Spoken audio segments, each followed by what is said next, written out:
morning, this is Iain Lee. It's 3 minutes past 6. It's Tuesday, the 2nd of October. It's my mum's birthday, if you're wondering, and I should be taking her out for lunch this afternoon, although, to be honest, it's none of your business. Plenty on the show between now and 9, including unmanned spy planes could soon be patrolling the skies of Bedfordshire and Hertfordshire. Would that make you feel safe?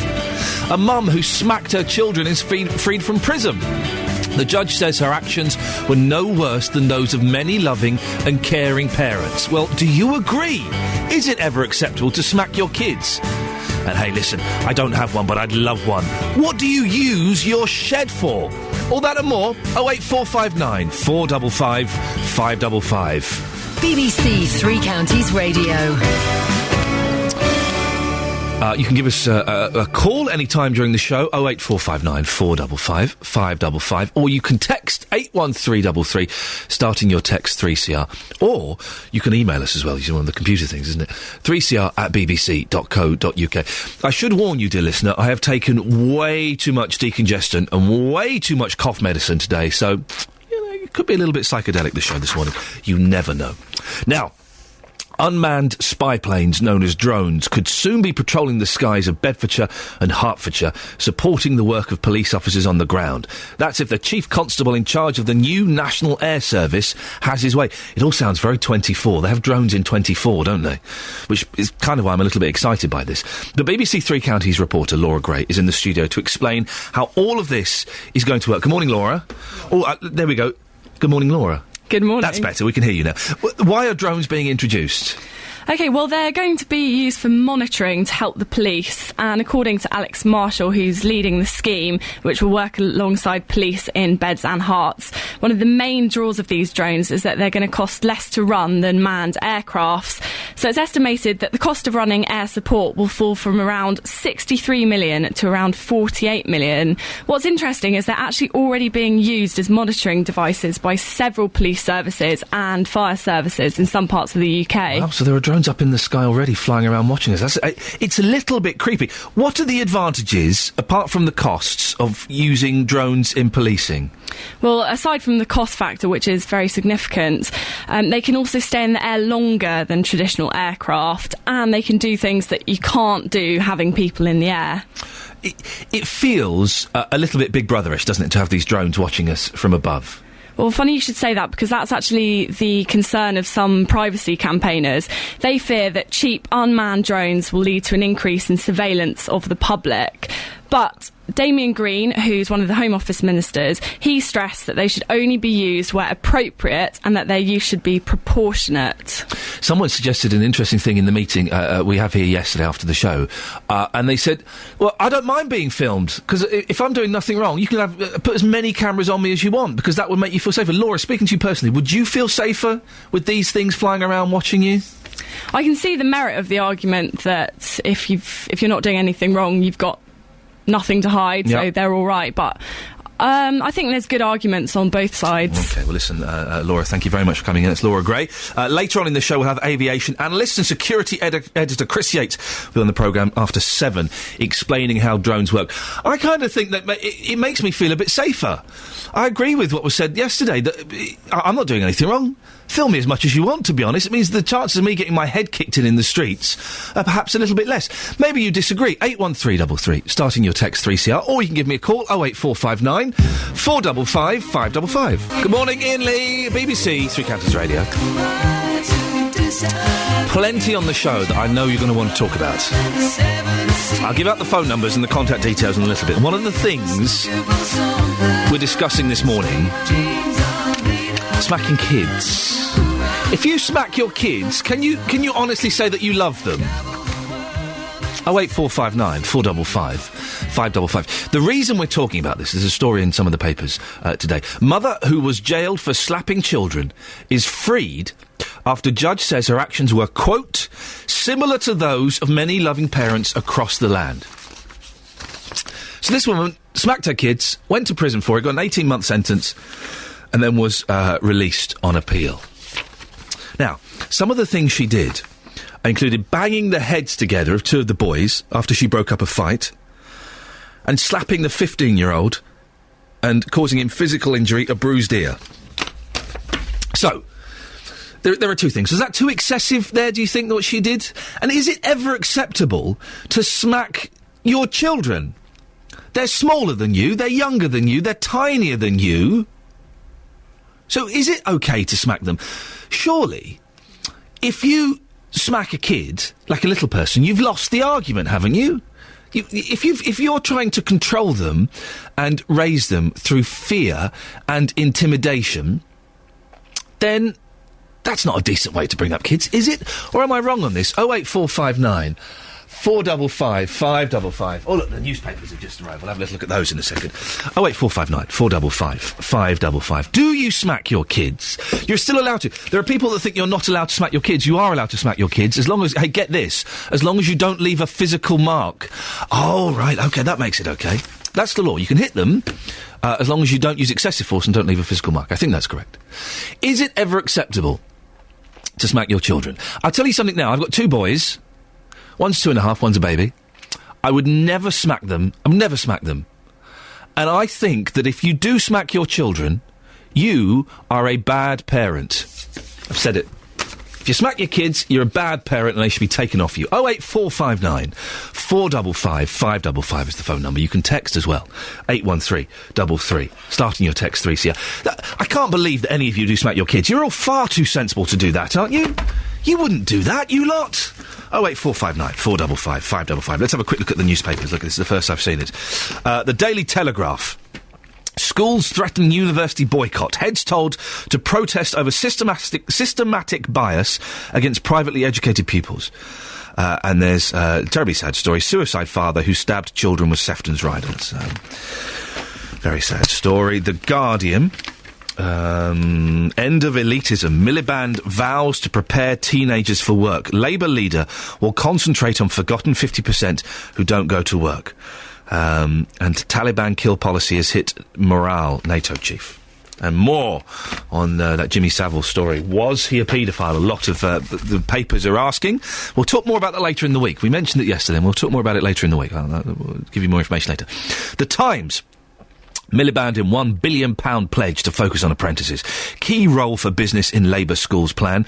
Another picture of the Michael Pedersen, who survived the IRA's Hyde Park bombing in 1983, is believed to have stabbed his two young children and then killed himself. That's a very sad story, isn't it? The Independent. Double poll blow casts shadow over Miliband's big day. Only 1 in 5 thinks leader has what it takes to be PM. Labour trusted even less than Tories to run the economy. I don't think Ed Miliband could be Prime Minister because he hasn't got any personality. There seems to be very little personality in politics at the moment, particularly the Labour Party, but pretty much all of them are a bit bland. Daily Mail. We were victims of Jimmy Savile. The Daily Express. Diabetes crisis to hit 4.4 million Britons. Daily Mirror. IRA bomb hero kills his 2 kids, and The Sun. Jimmy Savile molested me when I was 14. Mum breaks 38-year silence. That story's just going to grow and grow, isn't it? Right, let's get the latest travel news now. Let's go to Sophie Tyler. Beds, Herts and Bucks travel. BBC Three Counties Radio.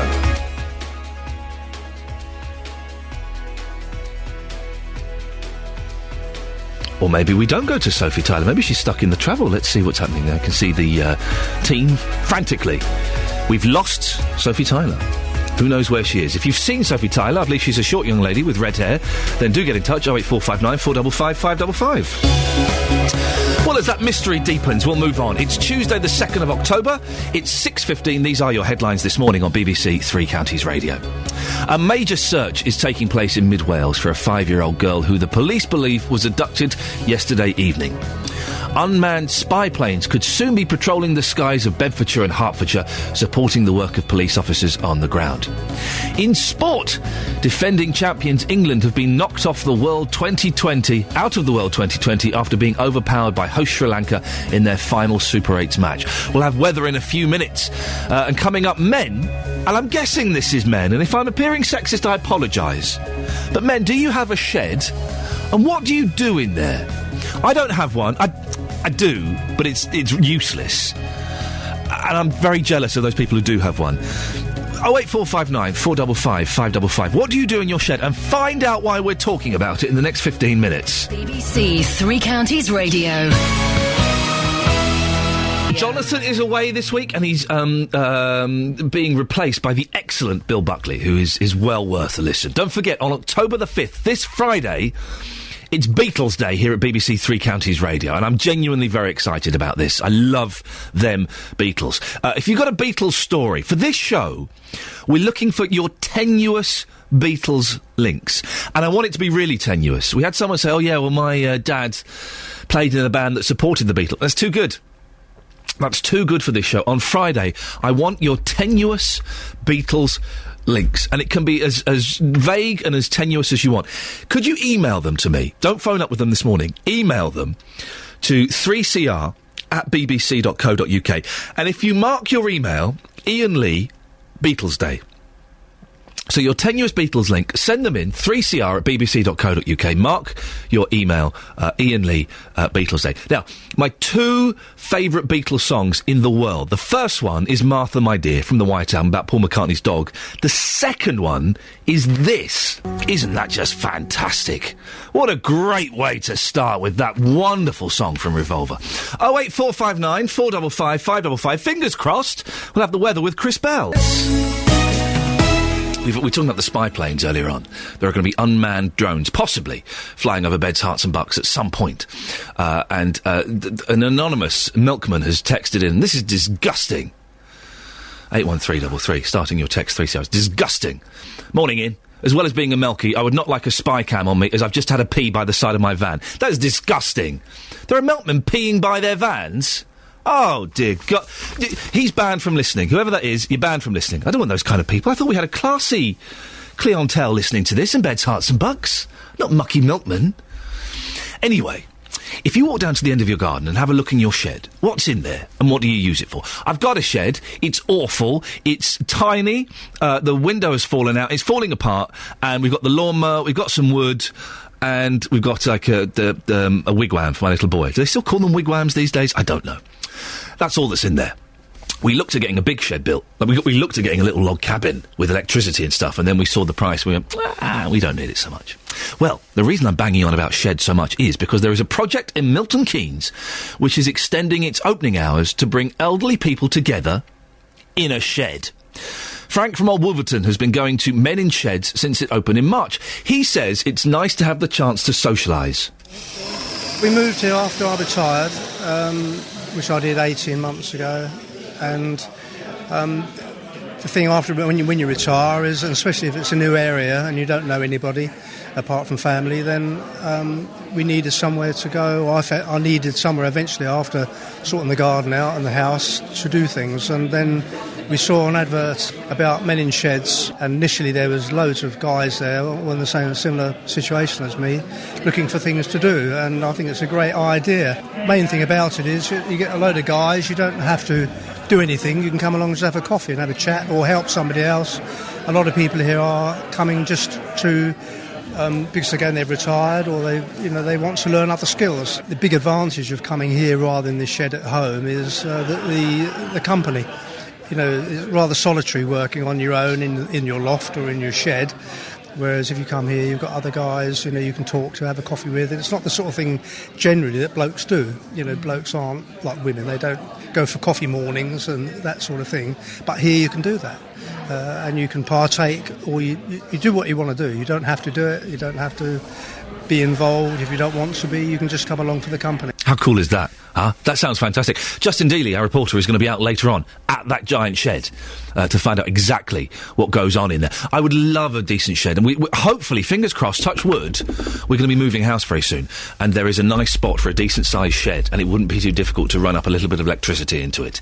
If you've got a shed, gentlemen, what do you do in it? What do you use it for? Do you do it? Someone said to me earlier on that their grandparents have survived so long as a couple because the granddad used to go into the shed, and that's one of the longest marriages that they've known. Is that really the recipe for a good marriage? And I'm saying, gentlemen, if there are any ladies out there who use the shed, could you give me a call? You'll jump straight to the front of the queue, ladies. 08459 455 555. Because I can't believe there are any ladies listening to this who use the shed as a getaway, as a little private space. 08459 455 555. Now, a mother who was jailed for slapping her children. She slapped her children. She's not just random ones in the street. She's been released after a judge says that she was just doing what most loving parents would normally do. 08459 455 555. I put forward the theory that if you smack your kids, you're not a good parent. Bill in Berkhamsted. Good morning, Bill. Hello, I'm not in Berkhamsted. I'm actually in Newport Pagnell. Well, the bill in Newport Pagnell, I apologise, we will have the details cleaned and burned. Now, what's your take on this? Well, I smacked my children when they were younger, yeah? And I've got 4 grown-up children of 40, yeah? Got 12 grandchildren, 1 great-grandchild, and we're the closest family you've ever seen. And they've smacked their children, and they don't do drugs. They all go to work, and they've all grown up like, well, I'm proud of every one of them. And so you should be, Bill. Did you ever smack the grandchildren? Never. No, that's not my place. That was not my place. I mean, I'm very old-fashioned on stuff like that. That's for the parents to decide what they want to do, and if they bring them up and they think they're smacking not sort of the right thing, then that's the way they bring their children up. What did you smack them for? Sometimes when I was doing dangerous things, like they might go to run in the road. Yeah. That was a sort of reminder. Or when they were sort of strampling about like they do, which is not acceptable. What, scrambling about? Strampling, well, I call it strampling, where they start... Strampling? It's fits, they throw fits, don't they, children? They start wanting their own way all the time, and they can't, and the world doesn't work like that, really. Yeah, but if they're strampling, or having a strop, or having a little fit, or whatever, is smacking them really the best way to stop that? Surely that exacerbates the situation. It worked for mine, and it was instantaneous, and... that was on very rare occasions that had to happen, and they remembered the smack. I bet they did. Whereas when I was a child, we used to get caned and things at school. Never really bothered me too much. But Bill, you'd accept, wouldn't you, that hitting a child with a cane is a bad thing, wouldn't you? Well, I think I deserved it when I was a kid, to be truthful. No child deserves to be hit by a stick. Why not? Because it's I'll tell you what. I think that we've become such a little puffy little state. Okay, just be careful with you throwing around your insults there, but go on, yes. No, this is not insults. I'm just using words. That word is a little bit inappropriate, Bill. We used to be able to use words, right, which have been taken out in the English language now. But listen, we're going off a tangent. They don't always mean. Yeah. What I mean to say, we're a little bit. Well, I think we're a little bit too soft in this country now. Okay, that's better. We're all right. That's fair enough. Yeah, I mean, okay, if we're going to be PC. No, we're not going to be PC, Bill. But we're just not going to use words that some people might find offensive. It's not political correctness. It's common sense. I'm not going to argue with you, right? Because I come from a different world, perhaps, to what we've got now, right? Yeah. Where we were a lot stronger. Thank goodness. We were a lot not ruthless. We were a lot stronger. And we were a lot more self-sufficient. You're going to end up with you take a child out of school that's never been smacked, right? Yeah. Never been had any details, then put him in the army, and all of a sudden he finds bullets flying at him. Well, hang on a minute, Bill. What's he going to go in the army for? Why would he go in the... Listen, Bill, we've got to move on. I have to say, listen, it's not PC. There are some words that aren't acceptable, and I'm not happy with that word being used, so apologies if anyone was offended, first of all. And secondly, I couldn't disagree with that more. What do you think? Do you agree with Bill? Because first of all, we don't want to go back to hitting children. We don't want grown-up adults hitting children with sticks, do we?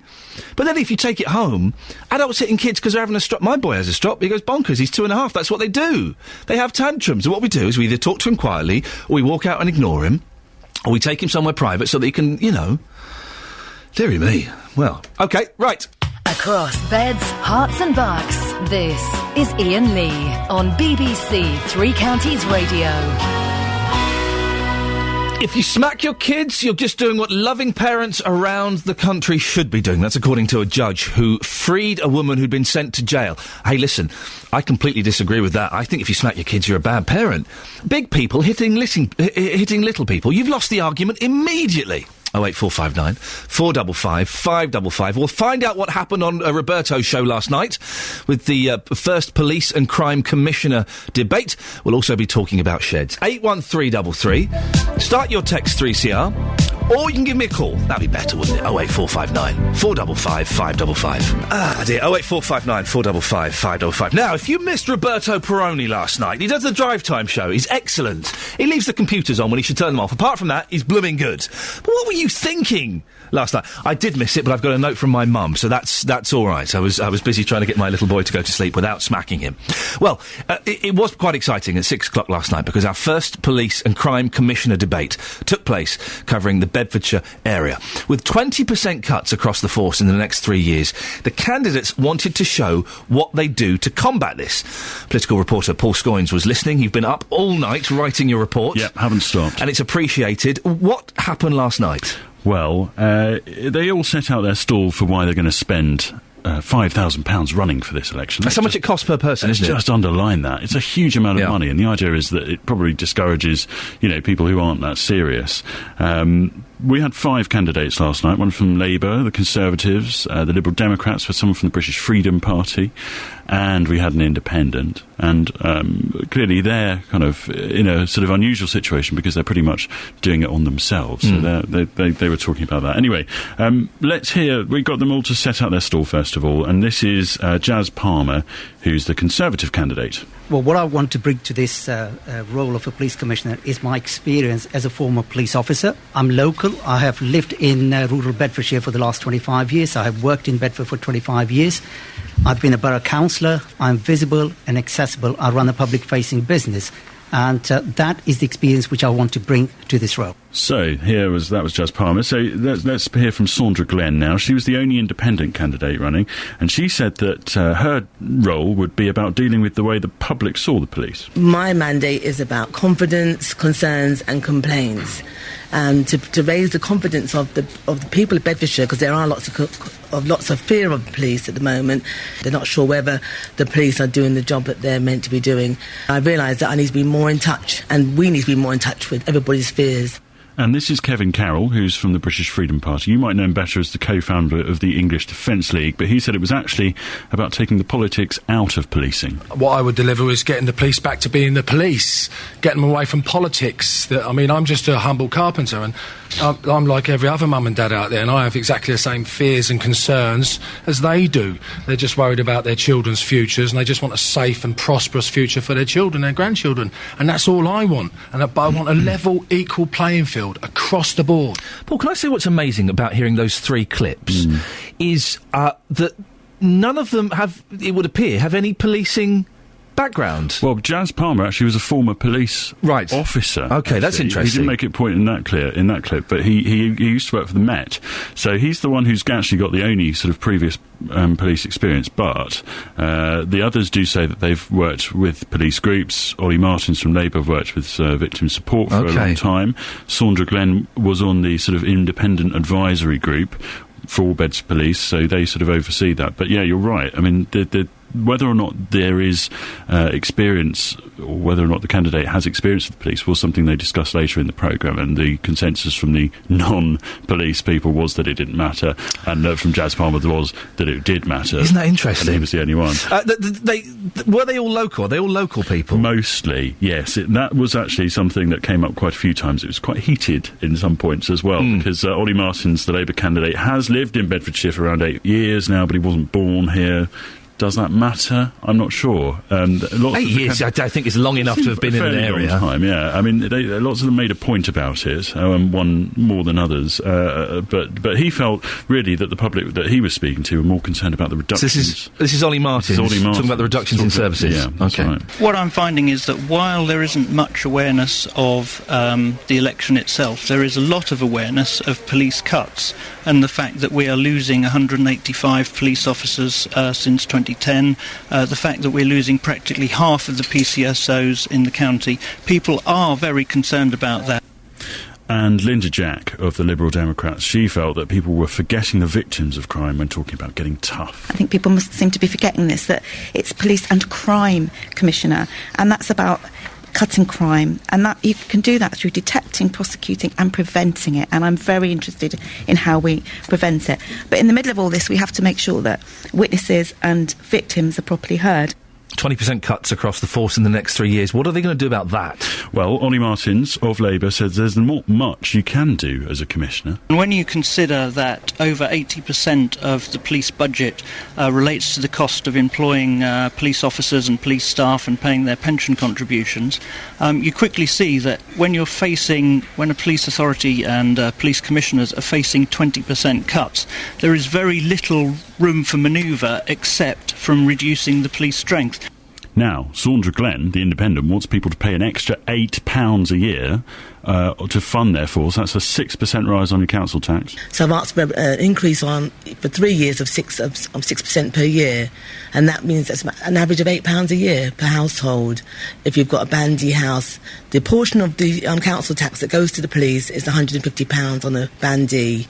£8 is not a lot to ask for. Don't know how well that would go down with most voters, whether or not they would... £8 is not a lot to ask for, but everyone's scrabbling around for pennies at the moment, and if someone asks for £8 here, then there's a few pounds there. But interesting. Well, she said that it was the only way to deal with the cuts. Linda Jack, however, the Lib Dem, wants to write a letter to the Home Secretary. All right. I think there's a huge issue about the cuts. I know that the Chief Constable is very worried about future cuts, and I think that, and I would urge all of us as candidates that we maybe even did a joint letter to the Home Office, to the Police Minister, to say that this is not on. Wow, a letter. A letter, Yep, yeah. the old letter. Kevin Carroll, however, from the British Freedom Party, would like to see volunteers take over the work that police officers do in the back office. I'd be looking to make savings, not on the police frontline services. Somehow we're going to need to try to make it on the backroom services, whether we have to bring in volunteers to do the paperwork, so police officers are not bogged down with bureaucratical paperwork. They probably spend half of their shift in the back rooms doing paperwork, which is a complete waste of time. Now, Ian, whenever we talk about the police, we always hear about Bobbies on the beat. Bobbies on the beat. We want more Bobbies on the beat. That's what everyone says. Yes. Now, we said that Jazz Palmer was the only one of these candidates with former police experience. Yeah. He says that Bobbies on the beat is an old style of policing, and people don't need to see that. My experience is, and having spoken to police officers and also to the Chief Constable as well, what people want is not bobbies on the beat, not walking, because your average criminal nowadays is not walking. He's driving around in a Subaru. No, they don't. The people want to be safe.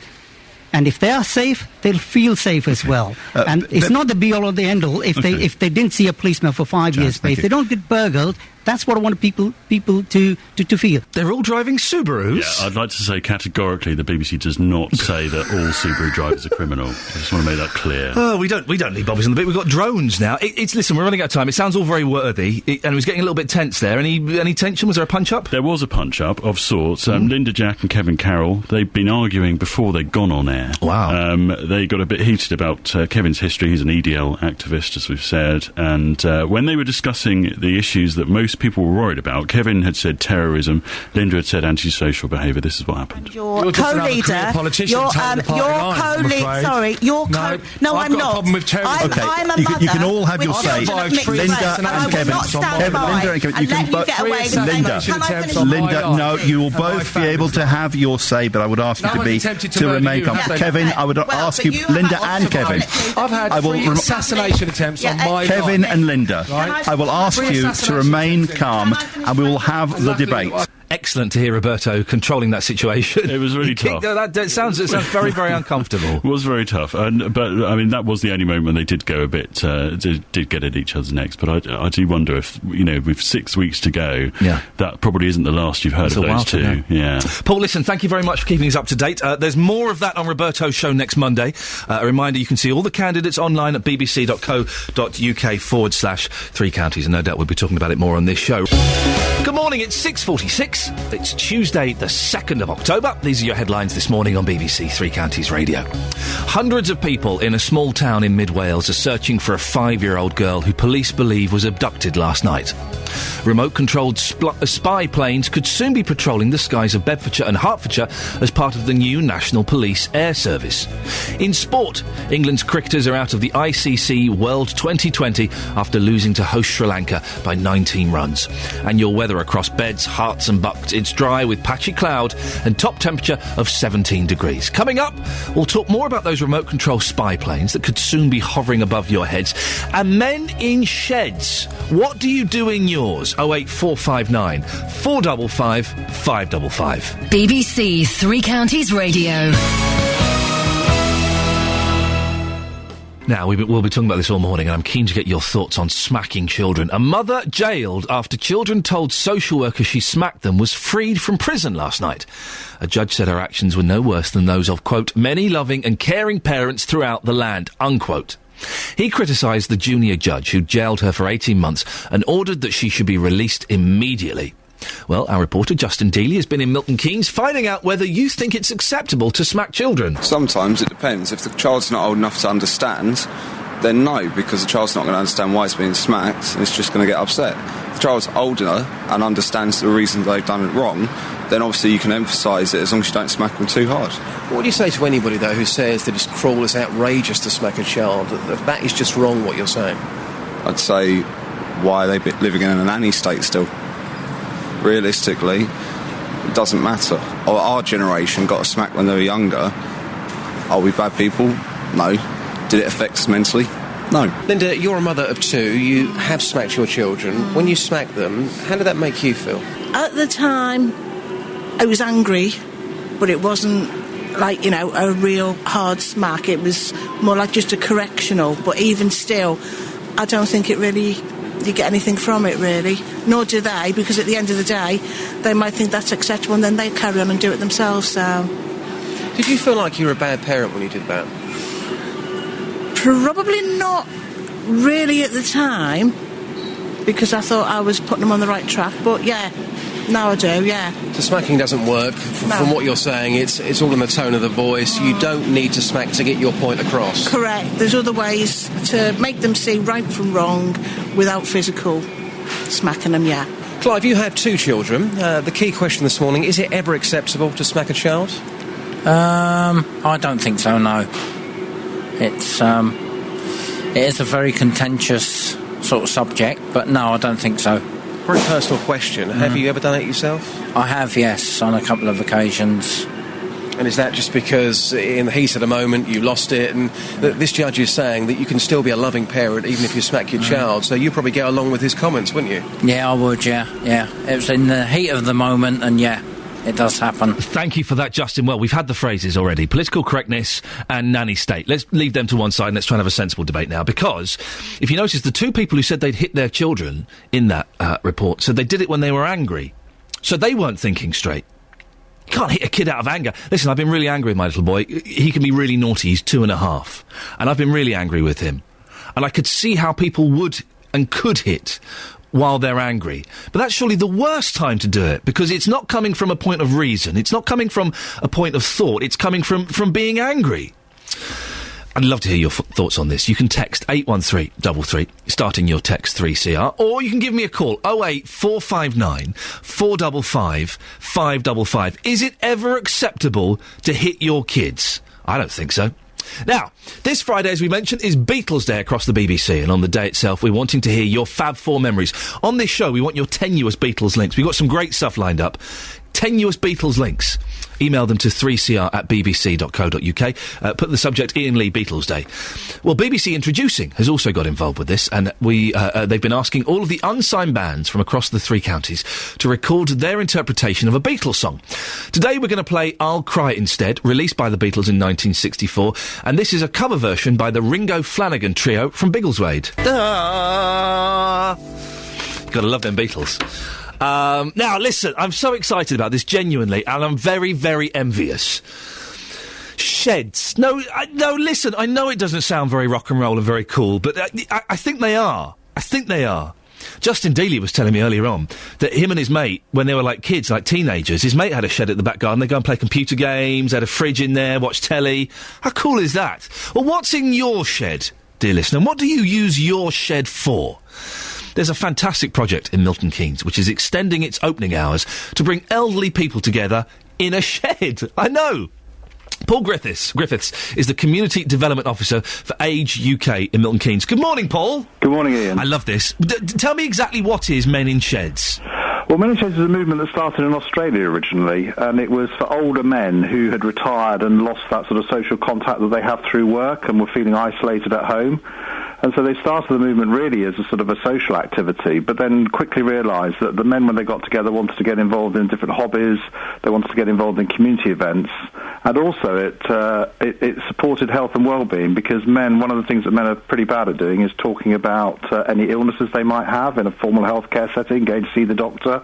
And they found that men in a more informal setting, just talking amongst themselves, were prepared to talk about these things. Paul, is it literally a giant shed? Well, what we've got, we're very lucky. AGK Milton Keynes has got an industrial unit at Kiln Farm, and there was a project in there for some years that unfortunately isn't being funded anymore. So we've been able to hand this over to the older men of Milton Keynes. And what do they do when they're in there? Well, at the moment, they're doing things like woodwork, metalwork. We've got a couple of groups of model makers, one with railways and one with model aeroplanes. Oh, fantastic. Some of the older men have expressed an interest in learning how to cook, because clearly, perhaps a generation ago, where you had very defined roles within a partnership, they weren't the ones that did the cooking. Their partners did the cooking, but now either their partner has died or has become unwell, and so they're now having to do the cooking, and perhaps that's a skill they didn't have. Well, that kind of leads us on to the more serious side of this. I mean, this is, I guess, set up in a way to combat loneliness in older men, isn't it?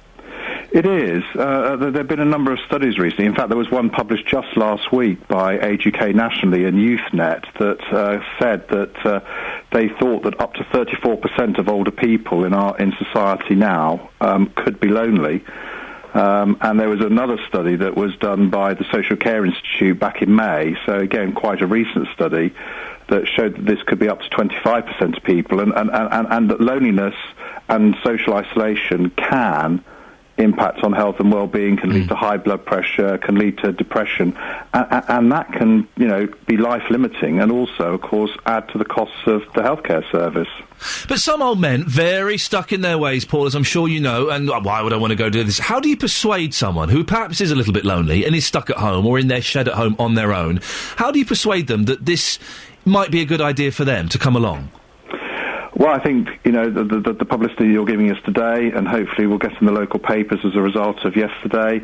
We're very lucky. AGK Milton Keynes got a network of home visitors, and we visit quite a lot of people in the borough. And obviously there are also older men that might be living in residential accommodation, and hopefully be persuaded by friends and neighbours to come along and try us out. How many people go along at the moment?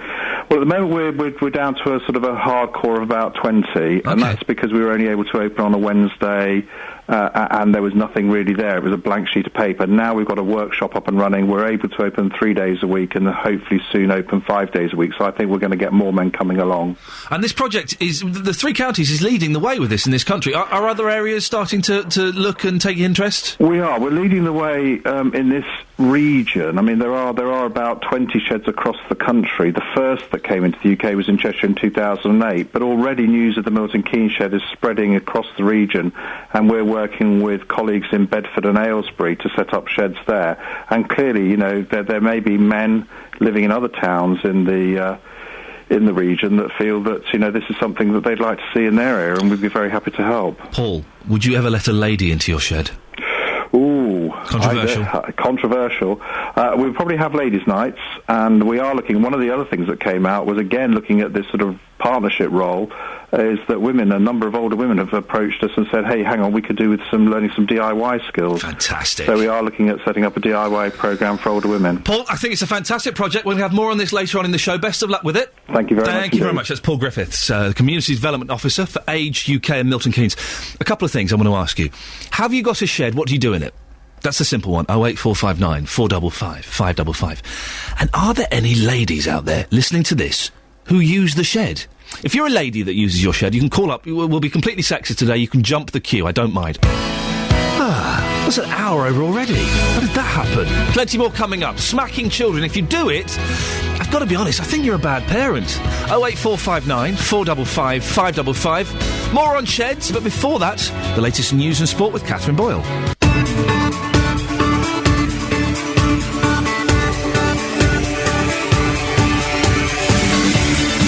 This is Iain Lee, BBC Three Counties Radio. I've just had 5 years taken off of my life. I nipped out to the loo during the news, and as I came in, someone came up behind me, the production team from the JVS show came up behind me and scared the life out of me. Oh my goodness, I don't think I can calm down. I hate that. I hate it. Boo! I'm such a nervous person. always on tenterhooks. Anyway, don't forget that Bill Buckley is filling in for Jonathan Vernon-Smith this week. Always worth a listen to Bill. Lovely gentleman. Anyway, back to this show. Lots coming up in the next 2 hours, including unmanned spy planes could soon be patrolling the skies of Bedfordshire and Hertfordshire. How does that make you feel? A mum who smacked her kids is freed from prison. The judge says her actions were no worse than those of many loving and caring parents. Do you agree? Is it ever acceptable to hit your kids? And man, I don't have a shed, but boy, I'd love one. What do you use your shed for? You can get in touch, 3cr@bbc.co.uk. You can text 81333, starting your text 3CR, or you can give me a call, 08459 455 555. BBC Three Counties Radio. And I'll be honest, I do feel quite strongly about this. I think if you smack your kids, you're a bad parent. You don't need to do it. There are times when I've been angry enough with my little boy that smacking him has appeared as a thought in my head, but that's got to be the worst time to do it, when you're angry. And all these people that say, oh yeah, well, my little girl was going to run into the road, so I smacked her. Sorry? What? Why didn't you grab her, stop her from going into the road, and explain to her why it was such a bad idea? Oh, she's too young to reason. They can reason. My boy's 2.5. He can reason. He can... I had a fantastic conversation with him last night. He'd been very naughty. And then we calmed down. I got into bed with him. And he said, I was naughty, wasn't I, Daddy? I said, yes. Do you know what you did? He explained what he did. He knew exactly why it was wrong. You can't smack kids. 08459 455 555 is the telephone number. If you smack kids, you're a bad parent. 81333, starting your text 3CR. Now, this is exciting. Unmanned spy planes could soon be patrolling the skies of Bedfordshire and Hertfordshire, supporting the work of police officers on the ground. Chief Constable Alex Marshall, who's leading the new National Police Air Service, has said drones that could stay in the air longer and would be cheaper than running manned aircraft. He thinks they should be considered as a possibility. Well, Chris Yates is an aviation analyst and security editor. We can speak to him now. Good morning, Chris. Hello, good morning. Now, I've heard about these drones. I've seen them on 24. How exactly do they work?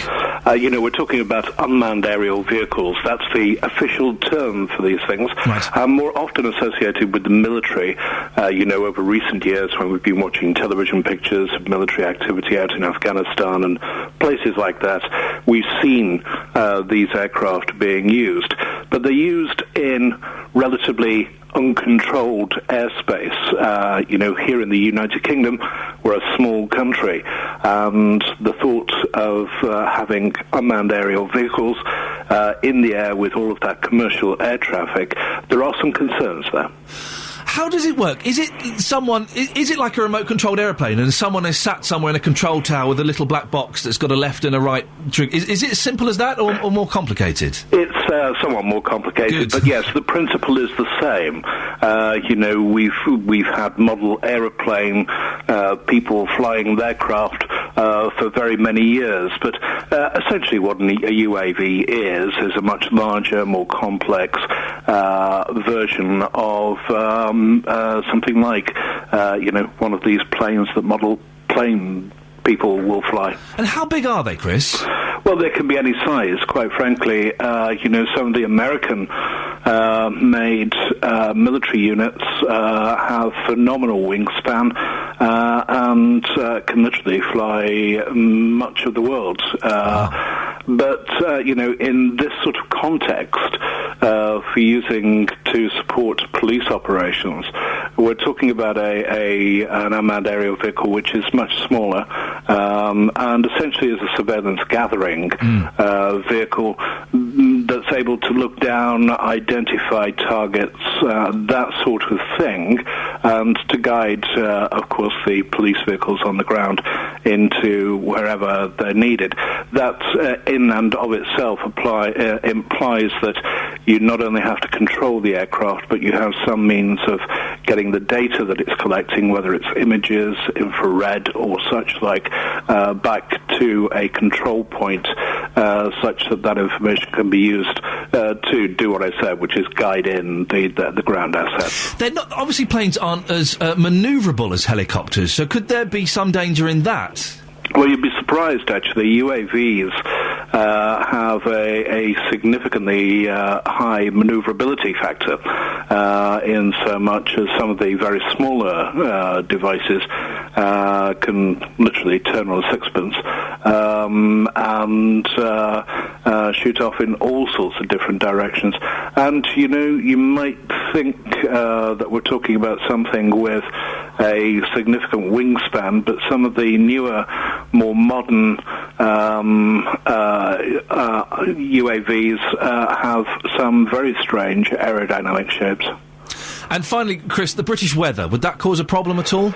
Well, weather obviously has an impact on anything that you do when you're flying, whether it be in a commercial jet, whether it be in a private plane, or whether you're flying one of these unmanned aerial vehicles. So yes, there will always be times when the cloud base is such that, perhaps it's not wise to operate these types of aircraft. Chris, thank you very much. I find that absolutely fascinating. Chris Yates, aviation analyst and security editor, talking about unmanned drones, planes that could be flying above the air. Do you feel safe? Would that make you feel safer? I haven't got a problem with being filmed at all. I think it was Justin yesterday who said something in the meeting that he doesn't do anything wrong. He wants as many cameras as possible, makes him feel safer. 08459 455 555 is the telephone number if you want to give me a call about this or any of the topics that we're talking about, including, this is one that I know is going to get you excited, shall we say. A mother jailed after her children told social workers she smacked them was freed from prison last night. A judge said her actions were no worse than those of, quote, many loving and caring parents throughout the land, unquote. He criticised the junior judge, who jailed her for 18 months, and ordered that she should be released immediately. Well, earlier on I spoke to Bill in Newport Pagnell. He admitted that he has hit his children in the past. Well, I smacked my children when they were younger, yeah? And I've got 4 grown-up children of 40, got 12 grandchildren, 1 great-grandchild, and we're the closest family you've ever seen, and they've smacked their children, and they don't do drugs, they all go to work. And they've all grown up like, well, I'm proud of every one of them. And so you should be, Bill. Did you ever smack the grandchildren? Never. No, that's not my place. That was not my place. I mean, I'm very old-fashioned on stuff like that. That's for the parents to decide what they want to do. And if they bring them up and they think they're smacking not sort of the right thing, then that's the way they bring their children up. What did you smack them for? Sometimes when I was doing dangerous things, like it might go to running the road. Yeah. That was a sort of a reminder. Bill also introduced me to the word stramping, I think he said, which means like just having a bit of a hissy fit. Andy has texted in 81333, starting his text 3CR. Ian, can you tell me how you apply discipline to your children? Yeah, I can do in a minute. Give you some tips. A smack is not done in anger. It is used as a punishment. Well, interestingly, Andy, I don't... I think maybe you don't smack them in anger, but we had 2 people on Justin's report earlier who said that both times they'd smack their kids, it was done out of anger, and I think a lot of people do. They have no other... I think, Andy, a lot of people, a lot of parents are not intelligent enough to have a measured reaction to when a child... is misbehaving, and they get angry and they lash out physically. Anyway, back to Andy's text. A smack is not done in anger, it's used as a punishment, so a child learns right from wrong, which clearly so many don't these days. Yeah, because it's right to hit people, and it's wrong to talk to them and discuss things, isn't it, Andy? I'll tell you exactly how I discipline my children. I tell them off. I tell them off sternly if they're being very naughty. I remove treats. I remove rewards. I take away things. I explain to them why their behaviour is inappropriate and why it is unnecessary. And for the most part, that works. Now, it doesn't always work, Andy, because my boy is 2.5, and at 2.5, you are getting a massive shot of hormones into your body. It's completely uncontrollable what's going on in your body. Pretty much uncontrollable what's going on in your body with all these hormones racing through it. So a smack is not going to have any effect at all, except it's going to make him fearful, resentful, and upset. That doesn't seem to me to be a good way to do this. We can't educate children through fear. That's terrible. 08459 455 555 is the telephone number if you want to give me a call on this. I know a lot of you have got some very strong feelings on this. The woman that was sent to prison, by the way, I mean, she's done some... It would appear that she did some pretty bad things. She hit a 15-year-old. 15 is too old to be smacking as well, isn't it? Well, I mean, what age do you start smacking? And what age do you stop? 2.5? Would you smack a 2.5-year-old? Really? Would you? 2.5? But you're like a big 6-foot strapping bloke, and that's a 2.5-year-old, and you think that's acceptable? And then what age do you stop? Do you stop when they're big enough to hit you back?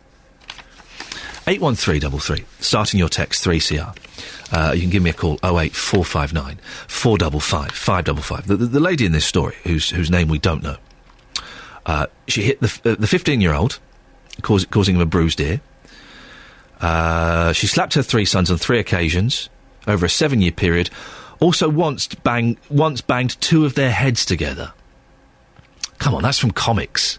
That happens in films. Do you know how painful it is to have your head banged against someone else's head? If you've ever done it by accident, man alive, that hurts. To do it deliberately to 2 little ones, come on. Listen, there's very few things I feel strongly about. I'm quite a passive, impartial gentleman, but I genuinely believe this. If you smack your kids, you are a bad parent.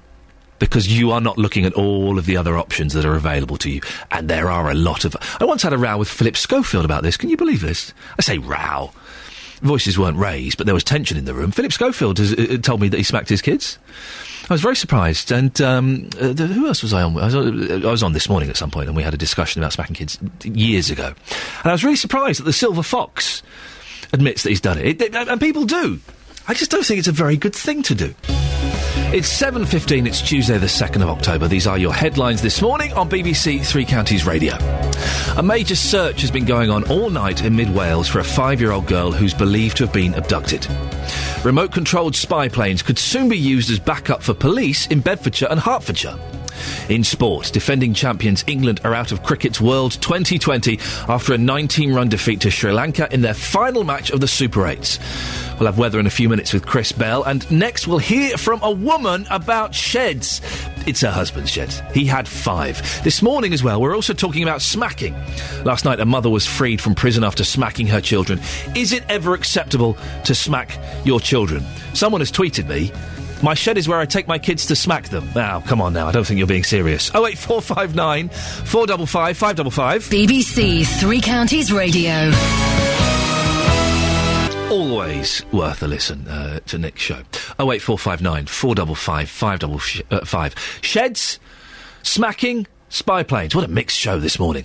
Gina's in Stopley. Good morning, Gina. Good morning. You've called in about sheds, haven't you? I have, yes. OK. Have you got one? Do you use it? We've got 5 in the garden. Sorry? We've got 5. 5 sheds? Yes. How big is your garden? Do you live in Buckingham Palace or something? No, it's just an ordinary garden, really, and they sort of in a row round the bottom of the garden. Yeah!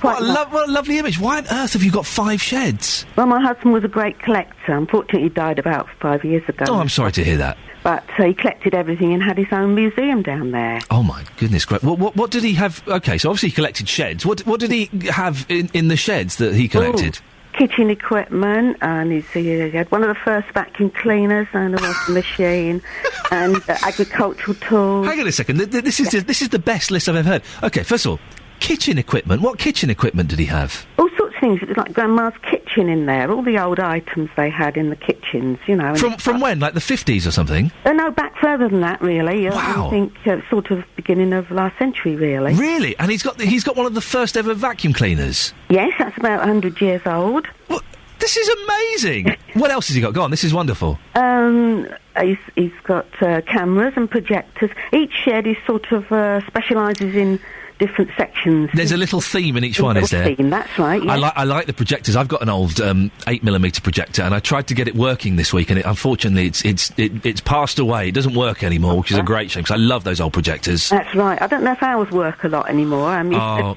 they're magic lanterns and oh my goodness, all sorts of things.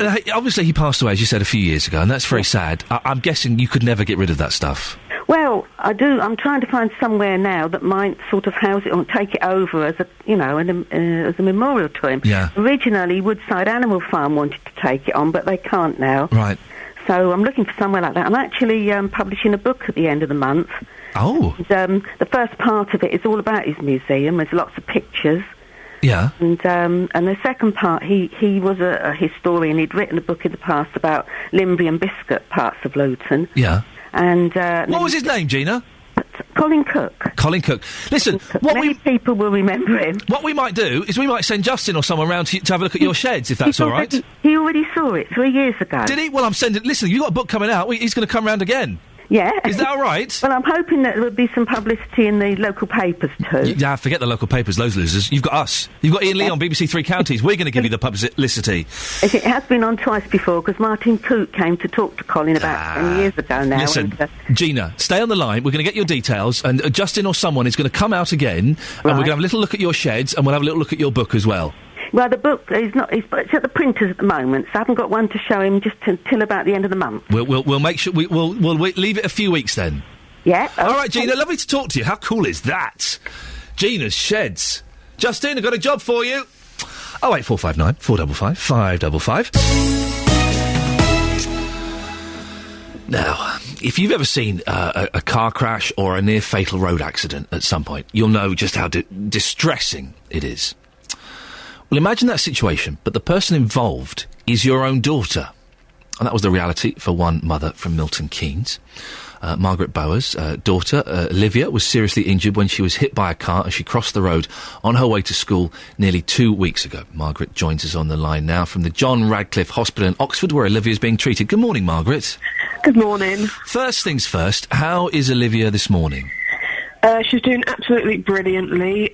She's come a long way since the accident. She's actually off the ventilator. She's breathing for herself. She's opening her eyes, and they're hoping at some point today she'll be moved to the ward. Oh, fantastic. Let's get a couple of facts. How long ago did it happen, Margaret? It'll be 2 weeks ago this Thursday. 2 weeks ago. And how old is Olivia? She's 13. She's actually 14 this coming Saturday. Oh, okay, so... But she's been in... is she still in the coma? If she's opened her eyes, does that mean she's out of the coma? Well, initially, because the injuries were so bad, she was in and out of consciousness. Right. So they had to put her in a medically induced coma. Okay. As well as give her drugs to completely paralyse her. And at one point, they had to put her in what they called a complete coma. So she was on that. They actually reduced her about so many days ago. And but they take a while to come out of the system. Yeah. So as each day that sort of passes, she'll be more and more alert. But she's breathing on her own. She's opening her eyes. That must be fantastic for you. It is. It's absolutely brilliant. There was at one point we were literally, the family were called in to say our goodbyes to her. Because it was just everything just sort of deteriorated, and that was a parent's worst nightmare. Of course it is. Now you saw the accident. But you didn't know it was Olivia. Tell us what was happening.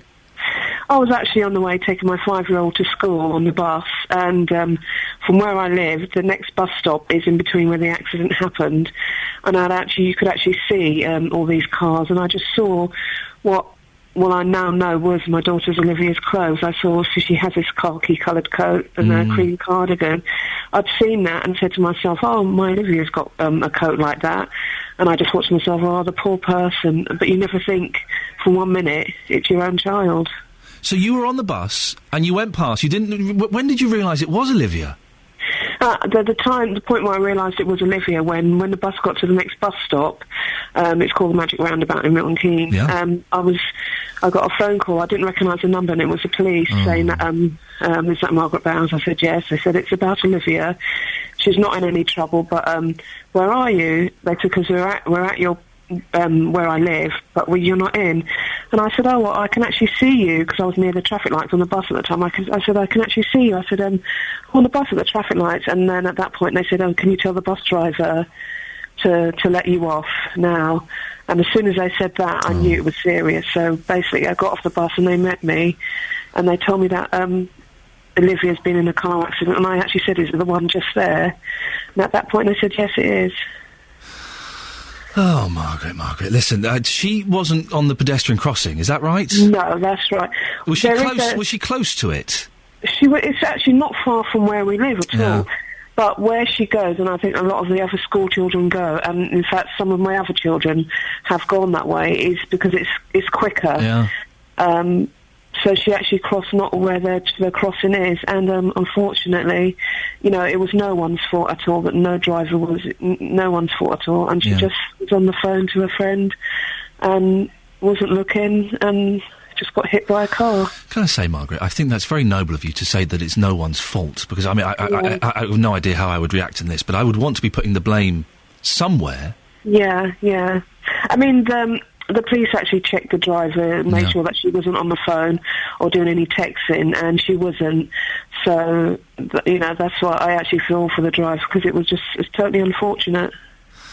When you went and... I'm guessing you saw Olivia first in the hospital. Yes, well, the police, when I had my 5-year-old, when I got off the bus, they literally met me and we went straight to Milton Keynes Hospital. How... listen, I've got 2 little boys. They're 2.5 and a baby. But I'm trying to imagine, how would I feel going into the hospital and seeing one of my boys linked up to machines in a coma? How did you feel when you walked into that room? Oh, it was absolutely horrendous. I was just crying and crying and crying, because at one point the doctors, they said it's potentially fatal, that the injuries that she had. And then because John Radcliffe they specialise in brain injuries, so they had to move her to this hospital. But it was, you know, it was, you know, I never ever want to go through this ever again, and you know, I hope no one else has to. What's the prognosis? What are the doctors saying is a potential outcome? Is she going to be okay? So far, with all the signs that she's given, like I actually at one point, was it yesterday, I didn't know that she was going to do it. I told her, Mum's here, Olivia. She opened her eyes, and I said, I asked Olivia to squeeze my hand, and she did. Oh, you're making me cry, Margaret. Oh, for goodness sakes. And that made me cry, and then sort of, as the afternoon went on, it just got so... I mean, they still don't know. They said there's a long road to recovery, a lot of rehabilitation, she'll be seeing psychologists and stuff, but she's here, she's alive. And, she's in there, isn't she? And she's aware that you're there, and that's fantastic. Well, that's fantastic. Listen, when she gets well enough, bring her in here. We'll get her on. I will do. Very quickly, some people are campaigning, aren't they, to have traffic lights? That's right, yes, because even though there is one near the house, that is actually the only traffic light there is where I am. And so there's a friend of mine, it's been absolutely brilliant. In fact, there's so many people that have helped me out. You know, people that I don't even know have been sending in their sympathies. She's doing a campaign to try and get traffic lights put where the accident happened. Fantastic. The council, they haven't actually been answering their phones, but they're hoping that they will. Trying. Margaret, listen, best of luck. Lots of love to you and Olivia. I look forward to meeting you both when she's better. Thank you very much. Take care. There we go. What a story. You just can't imagine what that's like, can you? Well, later on, Justin is going to be at the spot where Olivia was knocked down. I'm meeting Ross Dean, who is campaigning for a safer crossing point. Across beds, hearts and bucks, this is Iain Lee on BBC Three Counties Radio.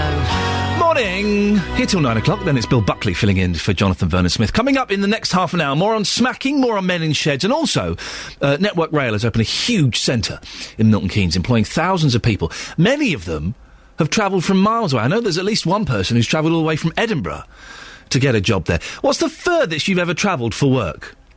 08459 455 555.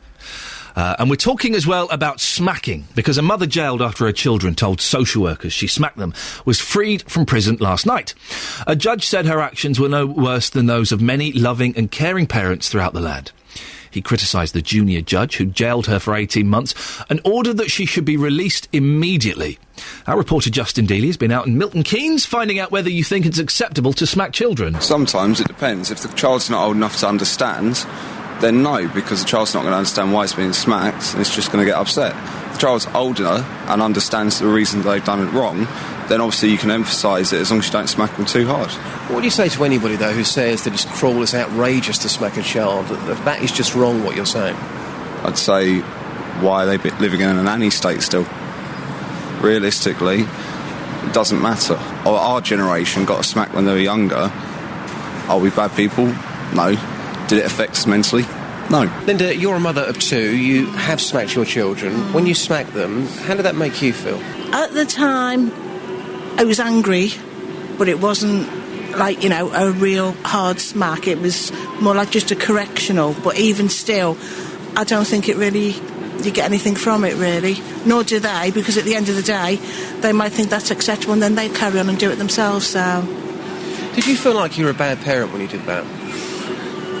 Probably not really at the time, because I thought I was putting them on the right track, but yeah, now I do, yeah. So smacking doesn't work. No. From what you're saying, it's all in the tone of the voice. You don't need to smack to get your point across. Correct. There's other ways to make them see right from wrong without physical smacking them, yeah. Clive, you have 2 children. The key question this morning, is it ever acceptable to smack a child? I don't think so, no. It is a very contentious sort of subject, but no, I don't think so. Very personal question. Have you ever done it yourself? I have, yes, on a couple of occasions. And is that just because in the heat of the moment you lost it, and this judge is saying that you can still be a loving parent even if you smack your child, so you probably go along with his comments, wouldn't you? Yeah, I would, yeah. It was in the heat of the moment, and yeah, it does happen. I think if you smack your kids, you're a bad parent. I think it's a terrible thing to do. Big people hitting little people, controlling them through fear and violence. Really? 08459 455 555. You've got some texts. Anonymous. Why does hitting your kid make you bad parent? It never do me any harm. I'm 44 and I still can't swear in front of my mum, and I heard young kids at 5 calling their mum names. Well, listen, I don't know who you are, but the amount of spelling mistakes and bad grammar in that the text would imply that if you weren't getting smacked so much, you might be able to spell properly. Dan, morning, Ian. Were you smacked by your parents? What does that say? I don't get that at all. Have I missed something? And Carol says on the email, how ridiculous to jail a woman for smacking her child. As long as it's not excessive and used as a short shock for the safety of a child, then it's acceptable. I read the report and her children were older teens. They are quite savvy these days and probably reported her in anger to get her back for being punished. I bet they didn't realise it would go so far. Carol, she bruised a 15-year-old's ear. Do you know how hard you have to hit someone to bruise their ear? You have to hit them very hard. 08459 455 555. Sheds as well. We've been talking a lot about sheds this morning after there's a great scheme that's been set up, Men in Sheds, and it's to help loneliness in old men. And I've been asking, what do you do in your sheds? And again, I'm putting this out, and I will hunt this like a dog looking for a bone until 9 o'clock. If you're a woman that uses a shed, can you give us a call, please? 08459 455 555. I can't believe it's just men that use sheds.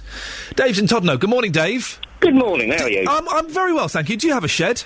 Not at the moment. You'd like one, wouldn't you? Well, no, I've used them, but I mainly use the garage. Oh, go on, OK. Yes, I suppose that's an alternative. We'll accept that. Well, I started off with restoring 2 classic motorbikes in the garage. Yeah, that's fair enough. That sounds like a nice And then hobby. I bought an aeroplane. Excuse me? An aeroplane. Right. Which I started restoring. How big? Are you all millionaires? Listen, how big is your garage? Oh, I don't know, 25 foot long or so, not very big. That's not a garage, that's a hangar. OK. No, it's only small in the garden. Can I ask, where do you buy an aeroplane from? Easy. From other people. You know, I'm into aeroplanes. Yeah, there you go. That's an obvious So I started that, and then I had to move that out when I bought the Ford Mustang. Oh, for goodness sakes. So yes. I shifted my aeroplane over to my father's, where I got 2 vintage gliders that we're restoring. Oh, my goodness gracious me, Dave. And one of the vintage gliders will be the oldest airworthy glider, British glider, when it's finished. How old is it? It's 1935. It's older than the one that they've got at Shuttleworth. Are you ever going to Are you going to go up in these gliders or this aeroplane? No, I don't fly. What? My father flies. My son flies. So is your dad going to use it? Your dad's he's 84 now, so he's not going to go on the glider, is he? Oh yeah, he still flies gliders now at 84. Yeah. Does he really? That's fantastic. I said that last week that all drivers over 75 should be banned, and now you've got a dad who's flying a glider at 84. That's wonderful. Yeah. Well, they're a lot safer. I guess, are you married? Do you have a wife? No, divorced. Luckily divorced. Beautiful. There you go, Dave. You're living the dream in many ways. Exactly. Yeah. But you wouldn't replace it for a shed at all? You're happy with the garage? Well, yeah, no, I've got to build a shed. I've got because if my dad ever pops his clog, so I've got to build a 30-foot long shed to put the gliders in, and my motorbikes in. That's a cheery I've got thought. room. It's just a matter of getting around to building David, can I ask you a personal question? Yep. Did you get divorced because of the aeroplanes and the motorbikes and the gliders and the cars? No, my ex-wife was a violent alcoholic. OK, well, there we go. On that bombshell, David, I'm sorry to hear that. Sorry for prying into your life. No problem. Thank you very much for sharing your story about the gliders. Right, there you go. You see, behind every closed door, dear listener, there is a story. Sometimes you want to open that door, and sometimes it's best to keep that door shut and locked. Thank you very much, Dave, for being so honest. 08459 455 555 is the telephone number if you want to give us a call. Wonderful. Now, Network Rail says it's set up a new... well, it doesn't say it, it's done it. It's set up a new national centre in Milton Keynes, and it's because it's at the heart of the railway. It's now become one of the biggest employers in the new city, with more than 2,500 staff working at the quadrant. That'll rise to 3,000 in January.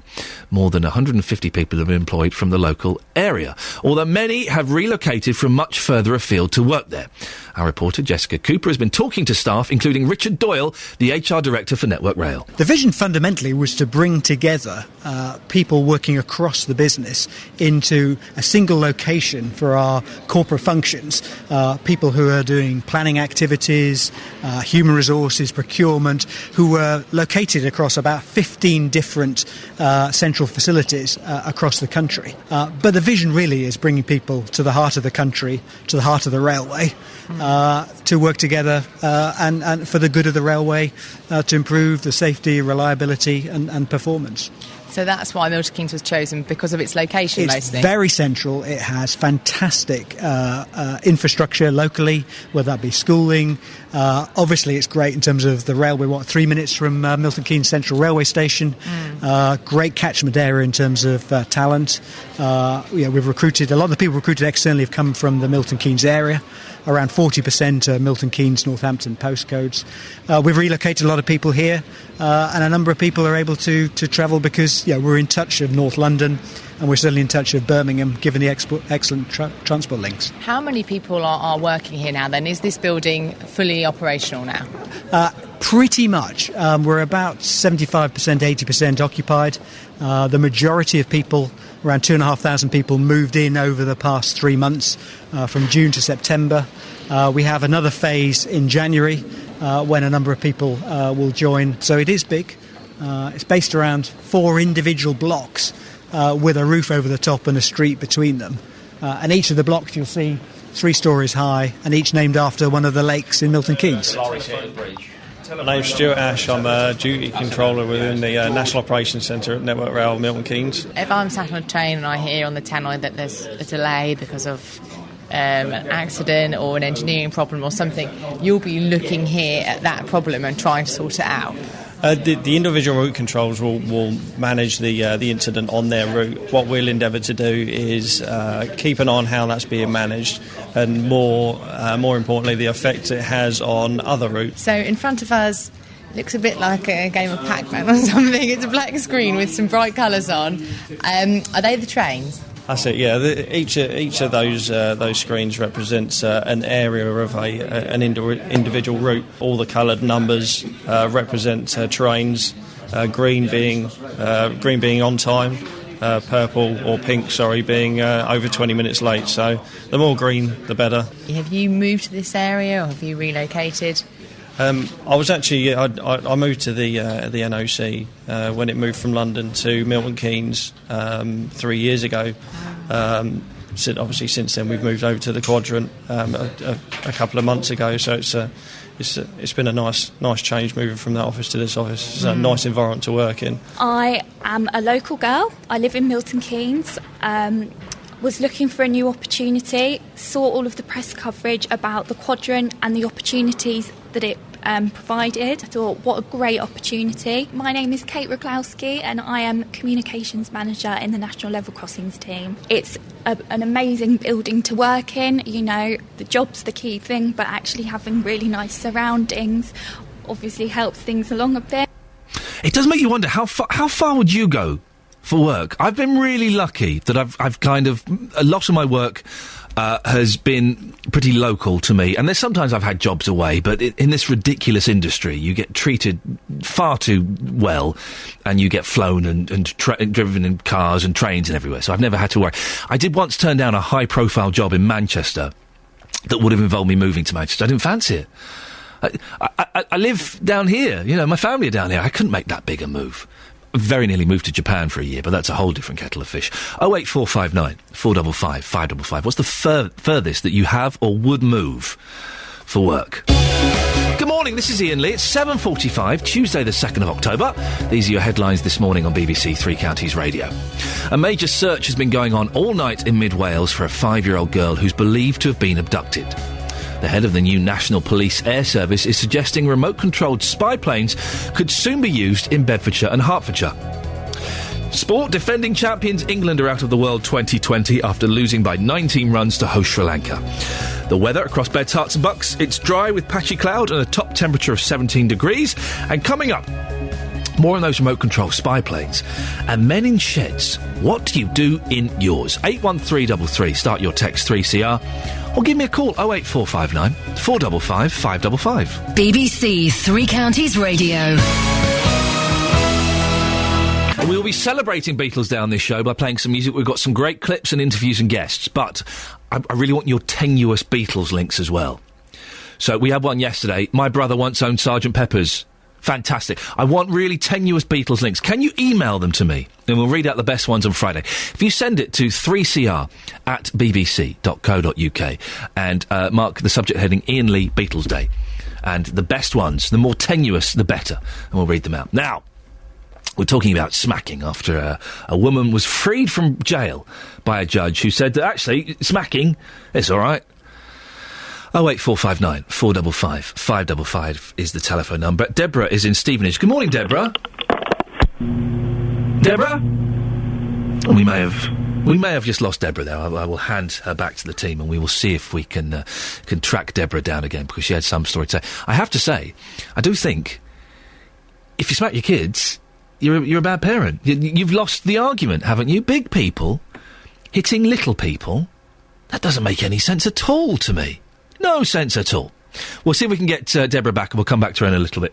We'll come back to her later on. There is a project in Milton Keynes that's aiming to prevent more elderly men from becoming lonely by extending its opening hours. I think this is a cracking story. Men in Sheds offers men the chance to do woodwork, model making and crafts surrounded by other people rather than on their own at the end of the garden.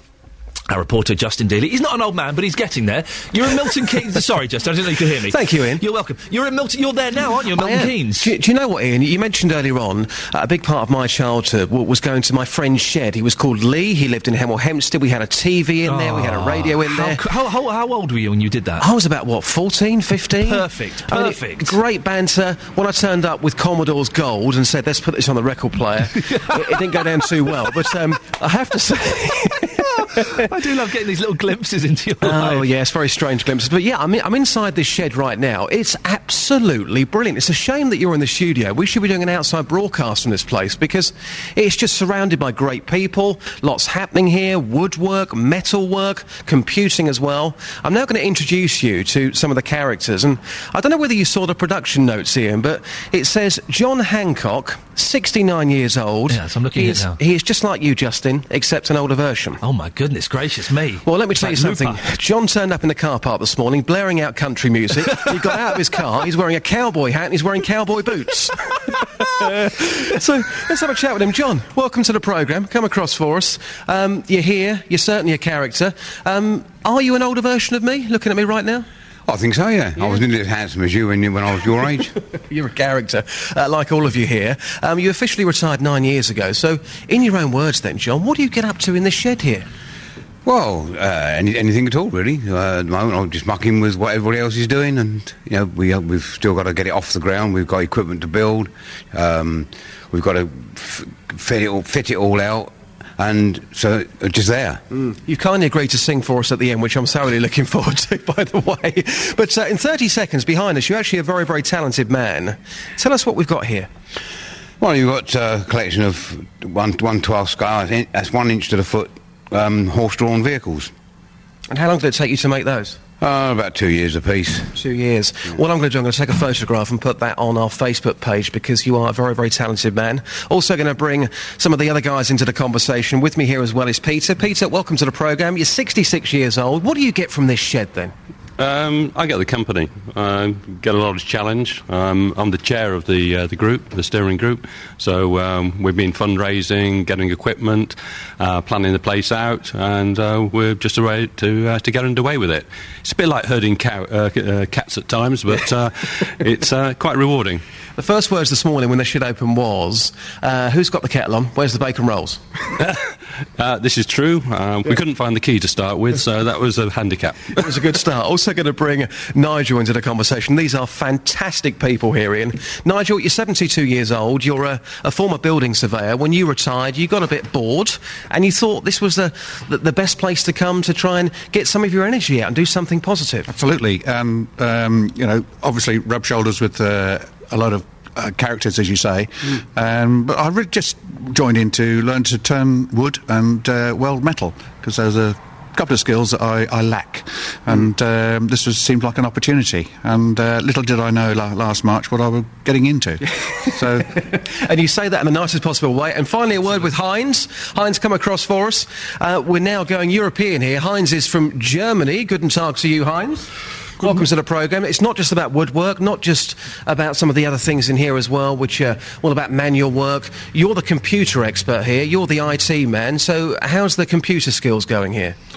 Yeah, very well, I hope. I just required lots of network cable, about 200 meters, so you can imagine the scale we're aiming for. Got my first 3 computers here, so let's see how it goes. And you have been practising. Can you give us a Guten Tag, Beds, Hearts and Bucks in your sexiest voice, please? Of course. Guten Morgen, Beds, Hearts and Bucks. Lovely stuff. And we've got some contact numbers as well, because this place is absolutely thriving. Peter, you've got the details for this. Go give us out the telephone number. Milton Keynes, that's 01908 267126. Or failing that, you get on to our answer phone, Milton Keynes 550700. And you can also see us on our website, meninsheds.mk.org.uk. Brilliant stuff. Ian, I think you'll agree it's a fantastic idea. Yeah, lovely. It is a brilliant idea, and John here, who's got his cowboy hat on, has kindly agreed to give us 15 seconds of a song. Wonderful. Are you ready for this, Ian? Yeah, I'm more than ready. Okay, Let's have I it. don't quite know what's going to happen in the next 15 seconds, but John, take it away. I just want to be your teddy bear. I don't want to be a tiger. Tigers play too rough. I don't want to be a lion. Lions ain't the kind you love enough. I want to be your teddy bear. Come on, Justin, join in. Come on, round of applause. Oh, you stopped that just before you got to join in, Justin. I know, unfortunately, live radio, we're on time restrictions here, Ian. Unfortunately, not today, but I've got to say, for anybody listening to this right now... Time restrictions, you've got 6 minutes. In Milton Keynes, if you're listening to this, you want to come down and get involved in this project, because I think yesterday when we first spoke about it, we weren't quite sure what to make of it, but being here today, I can guarantee you right now, if you come here, you will learn something, but also, you will have great fun, because the people here today are such a great laugh. And my dad's just retired recently, and he's going to be looking for something to do recently. These blokes are now laughing. Yeah, don't be too concerned about my dad coming here, but it's a great place to come, something to do, and it's not just about what happens in here, it's about what happens when they leave the shed as well. It's all good. What happens in the shed stays in the shed. I've got a problem with this, Justin, one problem with it, and maybe you could, it's just for old men, is it? Why can't I go down there and hang out? It sounds like fun. Well, shall we ask the man in charge? What's the age limit? What's the age, the lower age limit? It's the man in charge. We're talking today about, obviously, older men using this, and I say that in the nicest possible way. What about people like Ian? What about people like myself? Can we also come down? In our mid-30s? I think if you're happy to work in alongside older men, absolutely. Although we say it's for older men, we haven't put an age limit on it. And indeed, when the shed started and we were working at the Christian Foundation, many of the older guys here worked alongside the youngsters that were involved in the Christian Foundation youth programme, and some of them have now started formal mentoring. So there's no age restriction, but as long as you accept that this is for older men and you're prepared to rub in, absolutely, we're not putting an age restriction. I'll be down there at 9:30, Justin. Make sure the kettle's on, they've got some hobnobs. You mentioned about women earlier on as well, didn't you? Would they be welcome in the shed? Nigel, I think, will be up for that. He wants some talent down here. Only if I can make tea. Oh, boys. boys. Tea, was yeah. Boys. If you can make tea, you're welcome. Justin, listen, thank you very much. Lots of love, and that sounds like a lot of fun. See you later on. See you soon. Did I just wish Justin lots of love? Why did I do that? That was weird, wasn't it? Maybe. I don't know. Talking of sheds, I've been asking lots of love, Justin. That's very odd. We've been asking for a lady to call in who has a shed. Geraldine's called in. Good morning, Geraldine. Good morning. You're in Houghton Regis. Have you got a shed? I have a big shed. Is it yours? Yes, because it's mine. Well, I was worried that it might be... We've had some women getting in touch, but to talk about their husbands' or their partners' sheds. But this is definitely your shed. Oh, no, the husband's buried underneath the shed. Excuse me? Well, that's one way to get rid of him. No, with the help of my neighbour, I built a shed. It's 8 foot by 8 foot. Fantastic. Why did you build a shed, Geraldine? Because of lawnmowers, and I liked building things at the time, because I could, but I can't now. So, but no, it's just a place to put things, paint and stuff. I just like making things. So you don't go in there and use it for anything, it's just to store stuff. It's a traditional, let's just put the lawnmower and the ladder in there. Yeah. Yeah, there. God, I don't want to go and sit in there, no. That's like going fishing, isn't it? No. So you're kind of half on our side. Because as a man, the thought of having a shed that I can go and sit in and read books and look at, that sounds wonderful to me, but it doesn't interest you at all. No, if I had a man, I'd be glad if he went in the shed as well. Geraldine, it's lovely to talk to you. Well done on building a shed, and thank you for calling. OK, bye. There we go. So she's half of what we're looking for. She's got a shed, but the thought of sitting in it for hours on end strikes her as ridiculous. I'm still scratching my head over why I said lots of love to Justin. Anyway, 08459 455 555. Is there a woman who's got a shed but uses it and goes and sits in there and reads? Maybe you've got a computer in there or a little radio, kettle. You have a cup of tea and some hobnobs. Well, it's the second time I've mentioned them. I really fancy a biscuit now. 08459 455 555. And we've got another hour of the show, so you can still give me a call and tell me your thoughts on smacking children. I'll say it again. If you smack a child, you are a bad parent. There is never any need to smack a child. A big person hitting a little person, you have lost the argument immediately. And all this, well, it never did me any harm. Really? And that doesn't necessarily mean it's okay.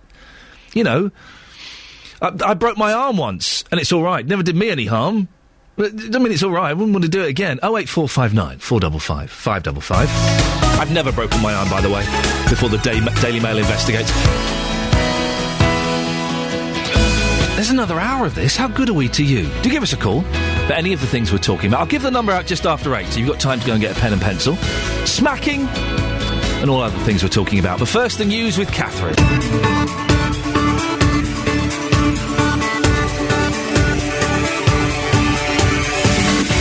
Good morning, dear listener. It's the last hour of the show. Coming up, more on these unmanned spy plane things that are going to be flying around. What do you think about them? Will they make you feel safer?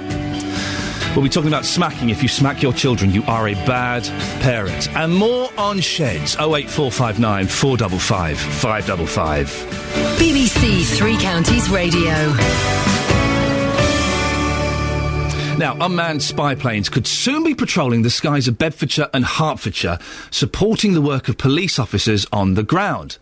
Chief Constable Alex Marshall, who's leading the new National Police Air Service, has said drones that could stay in the air longer and would be cheaper than running manned aircraft. That doesn't make sense. Anyway, he thinks they should be considered as a possible idea. Well, with us now, we have Emma Carr from Big Brother Watch and Mike Pannett, an author and former Met police officer. Good morning. Good morning, Ian. Emma, sorry, are you there? Yes, I am. Good morning. Mike, now, how helpful could these drones be for policing, Mike? Well, I think they could be very helpful in quite a few ways. I think technology needs to be advanced a little bit better for police use in, they're great in, let's say, over deserts for distance flying, and obviously when you're in terrain where you might be under enemy attack, of course, sending drones up unmanned is one thing where you're not going to lose a pilot, potentially, and if you do lose a drone, which unfortunately quite a few have been lost, as the Americans found when they lost one in Iran, then yes, they potentially have a great use for police. But of course, at the moment, the British weather doesn't make the flying of drones quite as useful as they could possibly be, and with low cloud cover that we often get, it's very difficult to think that they could replace the standard police helicopter, which obviously is far more versatile, if that makes sense. Emma, you're from Big Brother Watch, an organisation, I guess we would call you, that's concerned with how people are being watched and monitored.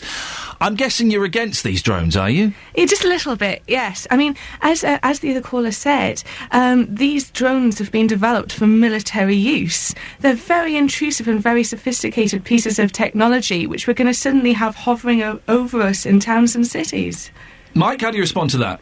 Well, I think anything which can enhance the police capability of, finding offenders, gathering intelligence potentially, or on surveillance issues. Obviously, what the police are doing, they're not looking to be intrusive into people who are not breaking the law. But we've got a case this morning which has hit the headlines everywhere, as we know, about poor little April, who has gone missing this morning. And of course, it takes a great deal of manpower to go out and search woodland and great vast areas, and especially in missing and vulnerable missing persons.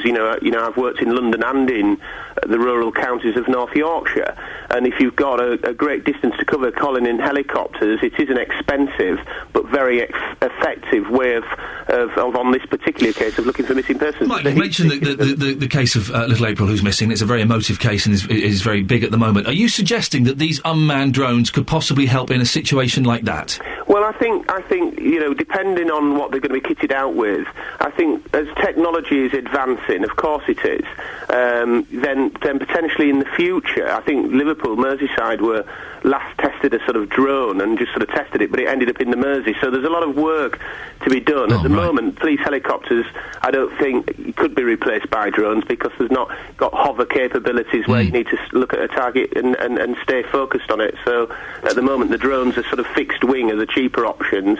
And I think once technology develops going into the future, potentially, they've got a role in policing, but at the moment I don't think they have. So we're some way off. But Emma, they could help us find missing kids. That's got to be good, isn't it? Well, I don't really know how true that is, to be honest. For a drone to capture images of that nature, they would have to be hovering very, very low. And we know with CCTV in general, all they do is gather indiscriminate images, and they rarely actually capture the images of the people that they're looking for. And so that's something that's to be concerned about. But if the police are bringing them in as a substitute to policing, now that's something to be concerned about as well. Mike, do you think that this is being suggested just to save money and to reduce manpower? Well, my views at the moment are quite clear. I'm very concerned about what's happening with our air support national coverage, in the early hours of the morning in particular, and I've made that quite clear yesterday on across the news. But I think I'm always up for anything that can assist police in, the reduction in crime, the detection of crime is vital. But I think, just going back to the point of a missing person, and that's just one area that the police helicopters are absolutely vital in. Well, potentially in the future, drones can operate very slowly, but obviously depending on at the moment on the weather, and they do have heat seeking, so they can sweep across a large area, and with thermal imaging would be able to spot potentially somebody who was in the middle of a wood, or which might be a difficult place for people on the ground to get to. So I think there is a place. I think we've got to be open-minded. I totally agree. I don't think anybody wants to see police operating anything that would be in any way intrusive into anybody other than people who are necessarily, who are breaking the law. Yeah, but that's an interesting point. It's been said by some people that I'm not doing anything wrong. I welcome all these spy cameras and these CCTV and things like that because it makes me safer. Would you not agree with that, Emma? Well, up to a point, and we're not against CCTV cameras and things like that at all, per se, as long as the evidence is there to back up the necessity and the proportionality of them being there. And having something that's unmanned, so you're lacking that human common sense of what images should and should not be gathered and what they should and shouldn't be looking for, I'm just not convinced that it will actually work. Well, I think Emma, you're absolutely right, and common sense in policing is absolutely vital, and I'm glad you use those words because it's something that's not bandied around too often at the moment, because common sense is vital. But I must always err on the side of I'm always up for anything that can assist police in reducing crime or identifying offenders and making the job better and more effective and more efficient, if you like. I'm up for, but right now we're nowhere near that stage, and of course to even think about replacing our air support helicopters is a non-starter because they are absolutely vital for frontline policing. Right, did you say they tested one in Liverpool and it ended up in the Mersey? Well, so I gather. That was a report somebody sent to me. And then, I think that, there's always issues. I mean, it was documented when the Americans, these things are quite expensive because of the equipment they're carrying on. And when it fell into the wrong hands, of course, that was a big worry for the American militaries, the people who have been working on these things. So I think, we're not in a position at the moment. I don't think the technology is quite right for really good use for police officers. And like I've said, the bad weather in this country, let's say a helicopter, just for example, going out on a mission, whether it's looking after an armed robbery or a car chase or a vulnerable missing person in the early hours in the dark, if it's bad weather, the helicopters can get up and fly under cloud cover of 800 feet, which is absolutely fantastic. Now, drones would have to be literally at twice that, if not 3 times that height, to be able to operate. And Mike, listen, thank you. Emma, last word to you. Well, I think it was only a matter of time before we started to see military technology creeping into our civilian population, but I think let's just kind of pause and just see how things go. OK, fantastic. Thank you very much. Emma Carr from Big Brother Watch, and Mike Paddock, who's an author and former Met Police officer. Do you think it'll make you feel safer if these drones do happen? It's going to happen at some point. It seems pretty likely. We've been talking about smacking, and we've got a few texts on smacking. 81333, starting your text 3CR. T in St Albans says, back home in Africa, smacking was the only discipline. Never at one time did I feel abused. I thank my parents for it because I grew up great. Love my 6-year-old very much, but I do occasionally smack him. Because I've done it before, sometimes just warning him that I'll do it is enough punishment. Ree says, sometimes we smack our kids out of fright. When my son was little, I caught him in the process of sticking his fingers in a socket. It frightened me so much I smacked his hand. He didn't go near a socket again. But I also remember my son throwing a temper and kicking me. So I got him by his arm and went to smack him. He let his legs go from under him. I ended up smacking him on his back and bruising him. I was mortified, never smacked him again after that. My dear old granddad always used to say, when you smack a child, you knock one devil out and 2 devils in. I think he was right. Violence breeds violence. There we go. Ian, this is from Pat. I smacked my kids because it was the right thing to do at the time. Some of those that consider smacking as not an option are probably bringing up the next generation of criminal because they will never know wrong from right. No, you're wrong, Pat. Not in the slightest. We're bringing up a generation of criminals. We're bringing up a generation of people who are more thoughtful, more empathetic, more sympathetic, and more able to reason and not ruled by fear and violence. But thank you for your consideration on that. Talking about sheds, we're all over the shop this morning. I love it. Sarah's in Long Crendon. Good morning, Sarah. Morning. Do you have a shed? I have a shed. Yes. Do you just store paint and lawnmowers in it? No. The lawnmowers mowers out on the lawn. Oh, wonderful. What do you do in your shed then, Sarah? I scrapbook.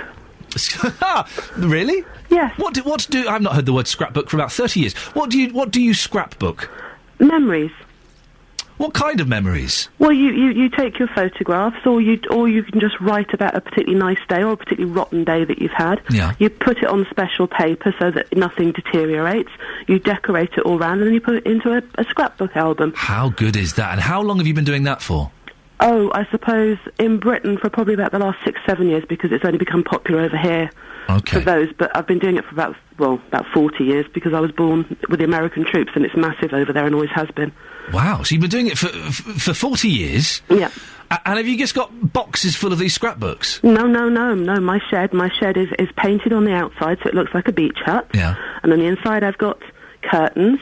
I've got an old Welsh dresser that I use for my storage. Fantastic. So I've got all my buttons and my ribbons and my papers. Oh, you're such a girl. I love it. I know. Yeah. And I've got an old wallpaper paper pasting table that I use for my workspace. Yeah. And it's a proper little workroom. I don't have a spare room, so my shed's my spare room. I've got a kettle in there. I've got a radio in there. And when I've had enough of my family and think, I can't be bothered with you anymore, I'm going to scrap about this rotten day, I stomp off into my shed and I scrap. Do you do it every day? No, not every day, no. Because every few years I start keeping a diary. When my last son was born this year, I started keeping a diary. I was going to monitor his growth every day. I got to 6 weeks and I just couldn't be bothered with it. It's such a faff. It is. I do it when I want to do it because if I did it every day, it would be a chore. Sarah, and I want to do it to enjoy it. Could you email us a picture of your shed? I will see what I can do. I'm not particularly good on that kind of thing. I will see what I can. I can scrapbook you a picture. There we go. That'll do. Sarah, thank you very much. If anyone wants to send us pictures of their sheds, we'll put them on the Facebook page, 3cr@bbc.co.uk. It's 8:16, Tuesday the 2nd of October. These are your headlines this morning on BBC Three Counties Radio. Hundreds of people in a small town in mid-Wales have joined a police search for a 5-year-old girl believed to have been abducted yesterday evening as she played near her home. Privacy campaigners are criticising the head of the new National Police Air Network for suggesting unmanned spy planes could soon be patrolling the skies of Bedfordshire and Hertfordshire. In sport, England coach Andy Flower has told the BBC there'll be a press conference within the next 36 hours that's likely to shed more light on whether Kevin Peterson will be included in the test squad that tours India in November. And coming up, this morning we're talking about smacking. Last night a mother was freed from prison after smacking her children. Is it ever acceptable to smack your children? We'll talk to an author of a parenting book who believes smacking is non-harmful. 08459 455 555. BBC Three Counties Radio.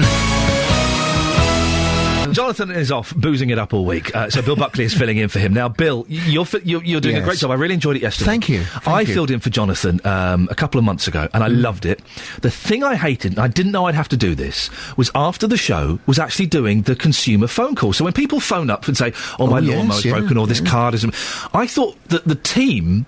then went and phoned up. But the team do, but Jonathan does it as well. Yeah. I had to do it. I hated that bit. Why did you hate it? I'm a very anxious person. I don't like confrontation. And at home, it'll be my wife that would do the phone calls to sort this out. Yes. Did you make the phone calls yesterday? I did make the phone calls. Of course, I was calling on decades-old experience. Of course, you're past master of this. There was a time on the telly when I was... and it was the same situation. We presented the show, but during the week, we were also the researchers. So 4 days a week I used to do this. So there's maybe some youngsters listening who don't know You're On That's Life. Yes. You had to do all the phone calls as well there? Yeah, I mean, it was a big show to get together, so there were people whose job was only to do those phone calls, but the presenters also worked a full week, and if we weren't out filming, then we were hitting the phones, bashing the phones. You must be an expert at making these phone calls and confronting people. Well, the old skills are starting to de-rust, possibly. Oh, God, I hate it.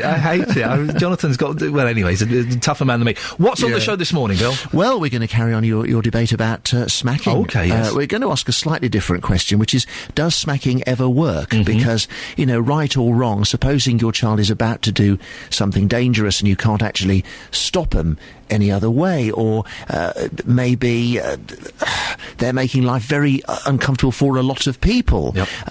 It's not so much is it right or wrong, although of course I'm sure we'll come on to that, but we thought we'd just take it on a little bit into the grounds of, can it ever be effective and therefore maybe justifiable in certain circumstances. So we got that today. We're going to meet a male anorexic as well, who says that because it is primarily still a female condition and thought of exclusively really as a female condition, if you're a male anorexic, and there are some, it's jolly hard to get the services and support that you need.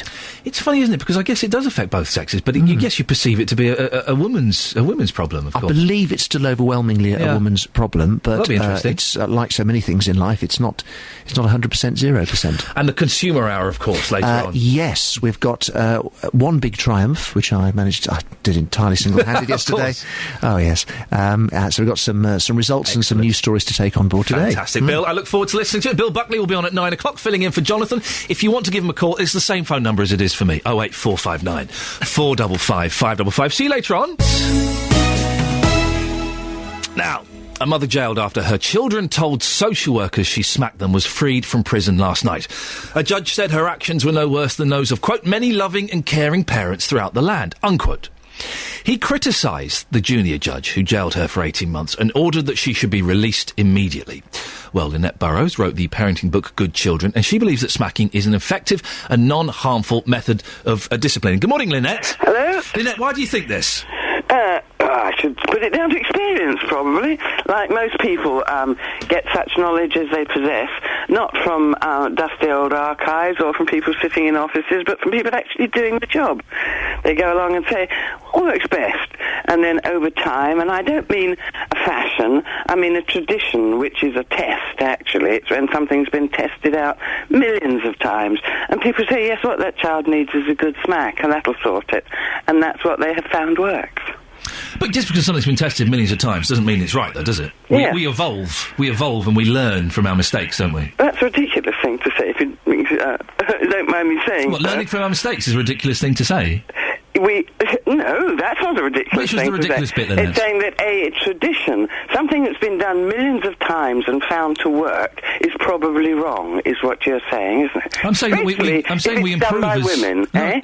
Sorry? Especially if it's done by women. What's that got to do with it? Well, because the attitude of a lot of men is, oh, no. But they're all wrong. I mean, human history and... I mean, let's face it, parents, what you mean is mothers have always done it because they're the ones No, that's not what I said at all. And they're all wrong. What on earth are you talking about, Linda? I've not mentioned women smacking children at all. No, but you've mentioned that smacking probably doesn't work. No, I think that if you smack, you're a bad parent. I've not mentioned mothers doing it at all. Oh, no, it's usually fathers, is it?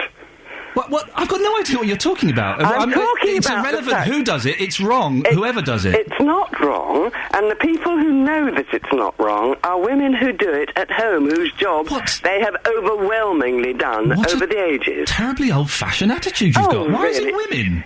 Because women, they've got lumpy chests and they're at home when they feed their babies and then they bring them up. I thought you were an expert. What on earth are you talking about? Men bring up children as well, Lynette. It's 2012. No, it's not. This is 2012, and it's still a very small percent of men bring up the children. Very small. You're rambling slightly. It's irrelevant who hits them. It's hitting them is wrong. It's not irrelevant who hits them. Okay, well, let's dwell on that fact then. Okay, so what's it got to do with who hits them? I think it's very like women suddenly announcing that the army's organised all wrong. Men don't know how to do it. No, you're wrong, Lynette. I'm actually going to take objection to that. You're saying that because I'm a man, I can't object to people smacking children. No, Is that what you're saying? I'm saying because you take such a pejorative attitude towards women's experience. No, it's nothing to do with women, Lynette. You are criticisable. That's what I'm Lynette, saying. you're talking absolute tosh. It's nothing to do with women. Men smack children as well. Did you not know that? You don't think it is. You don't think it's anything. No, and most normal thinking people don't. I don't see what the point is. I'm not. You'll find that you're very much in the minority. No doubt that's why you changed your position since yesterday, from saying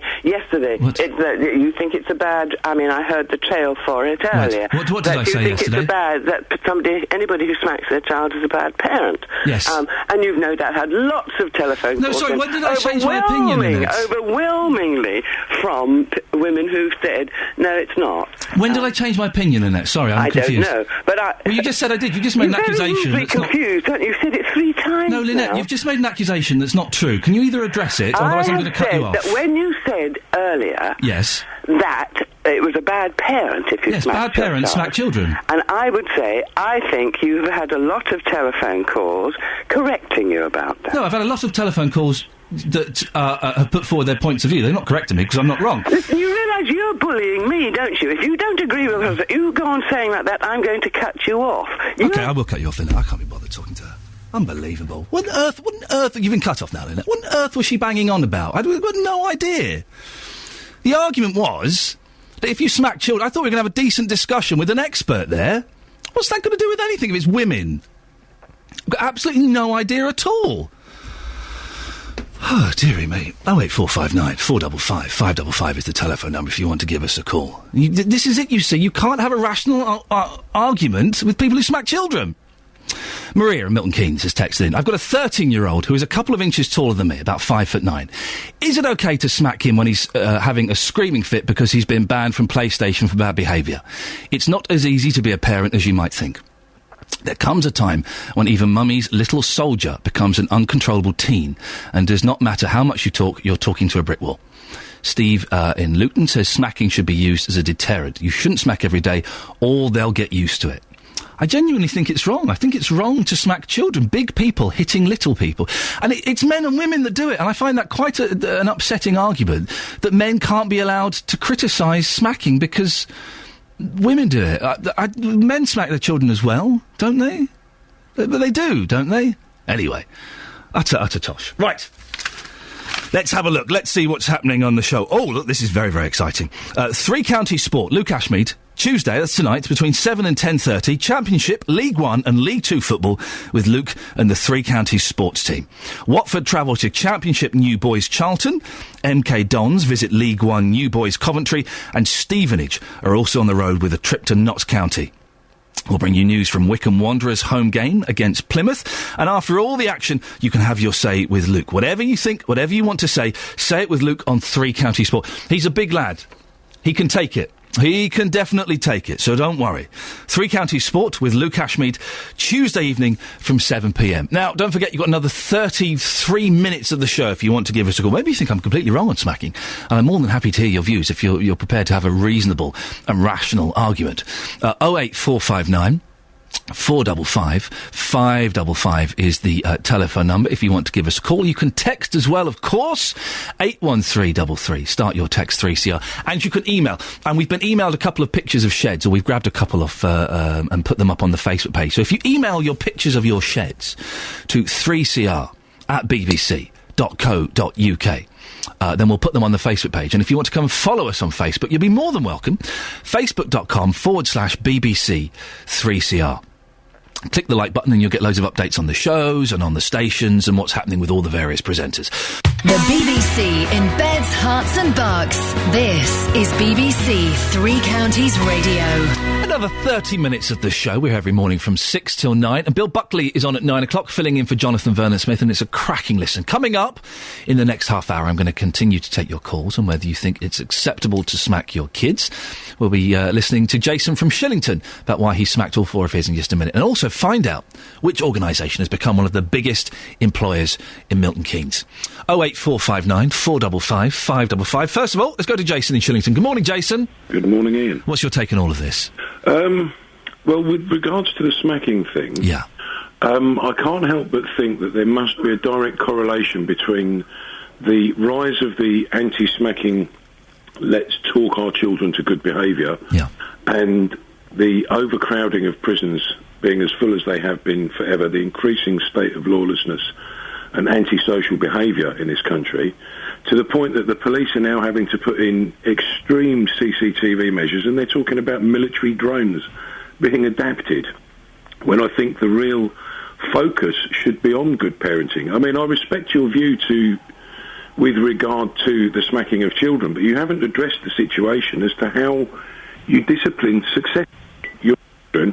I've addressed it several times. I can address it again if you want. I can tell you how to do it. Please do, because at the moment I've got children ranging from 3 to 23, and I'd love to know how I could avoid having to smack them. It's easy. You just don't do it. You don't raise your hand to...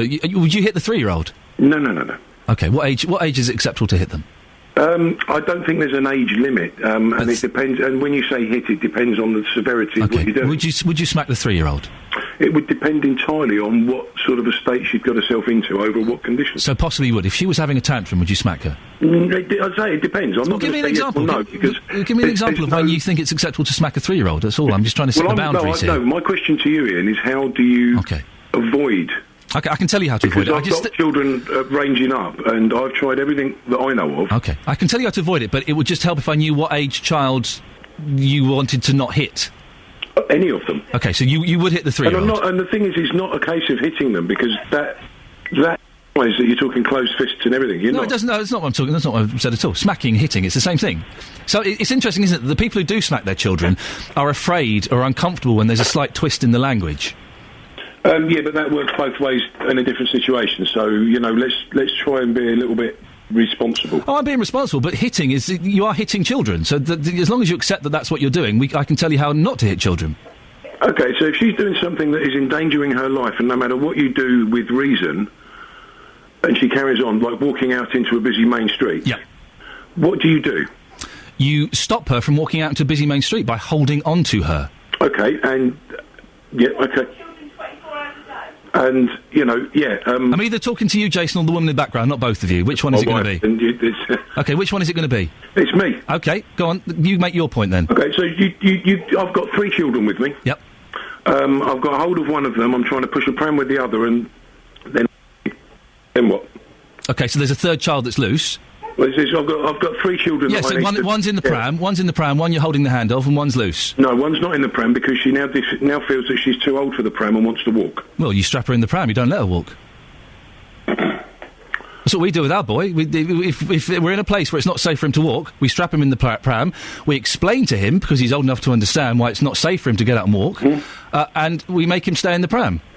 Okay, all right, we're taking it to the next stage. Next stage, stage 2, yes. The next level, if you like. Okay, let's go up a level. The increasing levels of lawlessness and antisocial behaviour. But you've accepted that that's a good... That I've told you how to get out of that situation. I accept that argument. Fantastic. Quite wholeheartedly. Next, how are you going to stop the kids that haven't been smacked and taught right from wrong because of bad parenting? Well, then that's also about... If they've not been... Listen, you've got to discipline your kids, OK? And there are parents that do not discipline their kids. Now, disciplining doesn't necessarily mean hitting them. Disciplining means reasoning with them, explaining to them, talking with them, OK? And then removing privileges. There are parents that don't do that, but they're not doing that. They're not hitting them. They're not doing anything. So they're double bad parents. But that's not. But those kind of parents, if they're not hitting their kids and they're not talking to their kids, well, I can't do anything about that. That's not. No, the thing is, when you raise the argument about smacking being bad making you bad parents, what you're doing is you're opening the Pandora's box that is bad parenting. And let's dive into Pandora's box. It's an absolute last resort, and it's something I wish they didn't do. Well, you don't have to do it, Jason. You have the choice. You have the choice not to do it. However, I want to instill a sense of right and wrong in my children that I know is going to last. Okay, and that sense includes that hitting is okay to get your way. Well, the state hits us rather well. Oh, come on. No, it does. It doesn't hit us literally. Come on, Jason. Okay, it doesn't hit us literally. Talking physically. No, don't. Now you're being silly. Come on. You're teaching... within those rules of discipline you're setting your children, you are telling them it is acceptable to hit someone to get your way. No, I'm not saying it's acceptable to hit someone to get your way. But that's what you're doing. What I'm saying, and my initial argument still stands, is we've got a rise in the anti-smacking, anti-corporal discipline punishment groups in society, and we've got an increase in lawlessness, antisocial behaviour, and an unsustainable overcrowding of prisons. There has to be a link, because we didn't have... It doesn't have to be a link. Well, what's the cause then? Well, no, but listen, you can't... we can argue statistics. This is fun, isn't it, Jason, by the way? Are you having fun? No, I'm thoroughly enjoying it. Me too. My phone batteries last long enough for the conversation to I'm enjoying it too, and you're a good sport. But you can't say because there's more of this and less of this that there's a direct correlation. You can't do that. There are more people, there are more cars. You can't say because there are more cars in the world that there are, there are more people in prisons. They're not connected. There are more cars on the road, but there are less accidents and less people getting hurt. And there are more people in prison, so it's down to cars. But there's more people in prison, and you've got an increase in lawlessness, an increase in perceived bad parenting. Okay. There has to be a correlation. Jason, good luck with the kids. I'm sure they're all fantastic. Thank you for being a good Ian, sport. thank you. See you later, mate. Take care. There we go. That's how you do it. That's how you have an argument. You leave and you shake hands. Cracking stuff. Thank you, Jason. Good lad. 08459 455 555 is the telephone number if you want to give us a call on that. By the way, that was a lesson. That was a masterclass from Jason in how to have an argument on a phone-in show. He did a cracking job there. Pats on the back all round. Network Rail has become one of the biggest employers in Milton Keynes with the completion of its new national centre next to the train station. Most of the staff, including engineers, IT specialists and people in HR, have moved in. But by next year, more than 3,000 people will work there. Kate Raklowski has just started as the communications manager in the national level crossings team. I am a local girl. I live in Milton Keynes. Was looking for a new opportunity, saw all of the press coverage about the quadrant and the opportunities that it provided, saw the communications manager role as a comms professional. I thought, what a great opportunity. There's a really big selection of amenities, so you've got lots of different restaurants. The actual working environment is great. It's very open, it's very dynamic, it's very modern, and I feel really proud to be working here. Well, Diane Crowther is Director of Operational Services at Network Rail and is based at the Quadrant. Good morning, Diane. Good morning. Why did you choose to set up this massive office, and it is massive, in Milton Keynes? Right, a number of reasons. Milton Keynes has got absolutely fantastic links, transport links, not just kind of road but rail as well.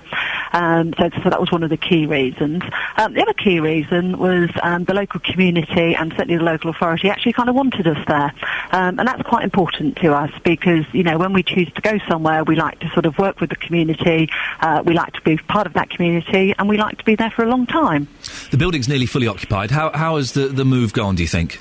Fantastic. Better than any of us could ever imagined. I think you always kind of plan for the worst and hope for the best. And actually what we've had, you know, is the best. And that's, you know, a lot of that is down to some, you know, really good input from our staff on the ground and some good planning as well. Do you have any idea, because you've got staff from all over the country, any idea who the furthest distance someone's travelled to come and work here? The furthest distance, and when we set up the centre, we actually set a rule of 90 minutes. So 90 minutes is the longest distance that anybody will travel, and we think that's quite important because if you travel further than that, then that's going to, you know, potentially impact on your ability to kind of work. And we also don't think people should be travelling more than sort of 90 minutes, you know, as part of their sort of day-to-day job. We've heard that people have moved someone moved from Edinburgh to Milton Keynes to be part of this company. How difficult has it been to get everyone and get everyone in and relocate staff and recruit? We've done it in a gradual way, so we haven't moved everybody at once. So what we've done is we've had a planned approach and we've moved people on a gradual basis. That's meant that we've been able to kind of work with the people that are moving to sort of make sure that they understand the issues, they understand the environment, they understand sort of the local area. And we've worked very, very closely with people who've been moving into the area, and also we've used other kind of facilities as well. Diane, thank you very much. Diane Crowther, Director of Operational Services at Network Rail, which is based at the Quadrant, and it's going to be over 3,000 people working there by next year. Incredible. When talking about that, we've been talking about how far you've travelled for work. Bill in Hemmel's daughter travels from Islington to Hemel Hempstead every day for work. She's a nurse at Watford General Hospital. Well, good for you. Hang on a second. I travelled to the south of France to work for the French Foreign Legion. For goodness sakes, no you didn't. I travelled to Hawaii for a weekend's work once. I got there Friday night and I left Sunday night. I was absolutely shattered. Absolutely shattered. But it was TV, isn't it? So it's kind of like not a proper job. I think we'd all agree that in the great scheme of things, that's not a proper job at all. I flew to LA once for 22 hours. That was hideous. I say hideous. It's first class. But apart from that, have you ever been first class? It's mental. I've never ever pay to go first or business ever. It's like £4,000 to go to America. Why on earth would you pay that much? In fact, I've just booked some tickets to go to New York. Some tickets. A ticket. I'm going to New York for a weekend to see the Monkees in concert. How mad is that? And I booked some tickets and it was 440 quid and I was flinching at that. But I've travelled first and business a couple of times for work. The seat turns into a bed. It's amazing. And you don't even have to do it. You press a button and a lady comes over. Yes, sir, can I help you? Yeah, could you turn my seat into a bed, please? Certainly, sir. She makes it into a bed. And it's if you go on a good airline, the bed is long enough that even I'm 6'3", even I can stretch out. It's wonderful. Absolutely wonderful. I flew to Australia last year for a job with a fantastic airline. Business class. Which is better, business or first? I don't know. Anyway, the best one, first class, whatever. And to be honest, I didn't want to leave the plane. I don't like flying at all. I didn't want to leave the plane. I was more comfortable on the plane than I was in my hotel. Movies, good food, a masseurs came round if you wanted. Oh my goodness, how these rich people live. Wish I was rich. It's 8:45, Tuesday the 2nd of October. These are your headlines this morning on BBC Three Counties Radio. Hundreds of people in a small town near Aberystwyth have joined the search for a 5-year-old girl who police believe was abducted last night. Privacy campaigners are criticising the head of the new National Police Air Service for suggesting unmanned spy planes could soon be patrolling the skies of Bedfordshire and Hertfordshire. In sport, England cricket coach Andy Flower has told the BBC there'll be a press conference within the next 36 hours that's likely to shed more light on whether Kevin Peterson will be included in the Test squad that tours India in November. This morning we're talking about smacking. Last night, a mother was freed from prison after smacking her kids. Is it ever acceptable to smack your children? 08459 455 555. And at 9, Bill Buckley will be taking the conversation a little bit further, asking, does smacking ever work? BBC Three Counties Radio. Now, I've never seen a near-fatal road accident, but I've seen car crashes and I've seen nasty things happen, and that's distressing enough as it is. But imagine if you did see an accident, or the aftermath of an accident, and then later on you found out it was your own daughter that had been involved. Well, that was the reality for one mother from Milton Keynes. Margaret Bauer's daughter, Olivia, was seriously injured when she was hit by a car as she crossed the road on her way to school nearly 2 weeks ago. I spoke to her a little bit earlier on in the show. At one point, we were literally, the family were called in to say our goodbyes to her, because it was just, everything just sort of deteriorated, and that was a parent's worst nightmare. Of course it is. Now, you saw the accident, but you didn't know it was Olivia. Tell us what was happening. I was actually on the way taking my 5-year-old to school on the bus, and from where I live, the next bus stop is in between where the accident happened, and you could actually see all these cars, and I just saw what I now know was my daughter's Olivia's clothes. I saw she has this khaki-coloured coat and a cream cardigan. I'd seen that and said to myself, oh, my Olivia's got a coat like that. And I just thought to myself, oh, the poor person. But you never think for 1 minute it's your own child. Well, now there's a campaign to have traffic lights installed where Olivia was injured. Our reporter Justin Dealey has been finding out what's happening. Justin. Yes, thank you, Ian. I'm just literally yards away from where the accident happened here in Milton Keynes. Saxon Street's a very, very busy road. That's where the campus is, Stantonbury campus. But the accident happened just straight ahead of me here, which is on Marlborough Street. It happened on the 20th. Ros Dean is with me now. Ros, you're campaigning because you want to see something done about this road. You think the road is too dangerous. But first of all, just give us a quick update. How is Olivia right now? From what I heard last night, she's making really good progress. She's starting to open her eyes a lot more, responding by squeezing hands. It's a really good sign, really, from being in a deep coma like she was. Now, people might think to themselves, I can't hear much traffic. This road is not that busy, but the speed limit here is 60 miles an hour, so it's a very, very fast road. You have set up the Facebook group, which is called Change the Limit. So what exactly are you looking to change? Basically, they've not got a crossing. There's no signs. The crossing is completely blind. There's no centre island. You can't see it. From where we're stood, you can't actually see the crossing, and then it goes towards it at 60 miles an hour. You need to slow it down so you can actually see it, maybe put a centre island in and some signs to say there are pedestrians here, and slow the speed limit down to 30. There's a housing estate and a school, a doctor's, a campus. It's dangerous. We're all hoping and praying that Olivia pulls through, but as far as you're concerned, unless something is done, somebody will be killed here. Yeah, there's been lots of accidents on this road, and it's never been compensated for the housing estates and the schools that's been built here. It's always been 60 miles an hour all the way through here. You've got your petition with you today. How many people have signed this so far? We've roughly got about 150 signatures on our petitions, plus we have pubs and shops in Stony Stratford, Stantonbury and around the area that have petitions in as well. As we mentioned, this accident happened on Thursday the 20th. You have been in contact with Milton Keynes Council because, as you say, you want something done about this. They haven't got back to you yet so far. I am convinced they'll be listening to this broadcast right now, which is going out live across Beds, Herts and Bucks. What is your message to the local council? I mean, just look into it at the end of the day, change the speed limit down. There's no need for it to be 60 around housing estates and roads and things like that. It's dangerous where there's children and people crossing the road. I mean, there's no underpass here. It really needs to be looked into, and please answer my emails and calls. You're not going away. You will continue to fight until something is done. Okay, they're going to have a lot of emails and phone calls, basically, and letters dropped through their door until this is sorted.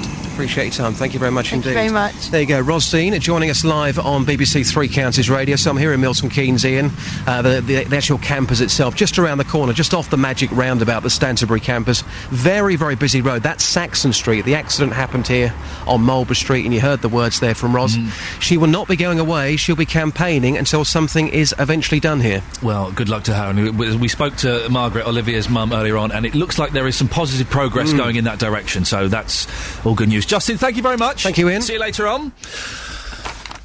Don't forget, this Friday, Beatles Day on BBC Three Counties Radio. Very excited. Love the Beatles. We'll be playing Beatles songs. We've got some great guests all through the day. Some on this show, some really good stuff. And I know Justin has been out gathering interviews and voices and bits and pieces.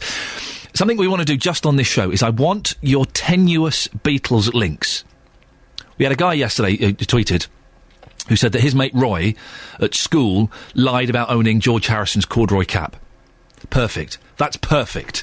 If you've got a really tenuous Beatles link, could you email them to us? If you send them to 3cr@bbc.co.uk, and if you put in the subject heading Iain Lee Beatles Day, we'll get them. I want your tenuous Beatles links. Oh, we've got a great one about the microphone used to record Please Please Me as well. I sent that through. We'll have that. That's a cracking one. We'll do them all on Friday. We'll try and find the most tenuous Beatles links. Look at the time. My goodness gracious me. Bill Buckley's on in a few minutes. I should hurry up and finish this nonsense. We've been talking all morning about smacking children. It turns out that possibly I'm the only sane voice in the wilderness here. You don't smack kids. We don't do it. Bigger people do not hit little people. Surely that's an obvious one.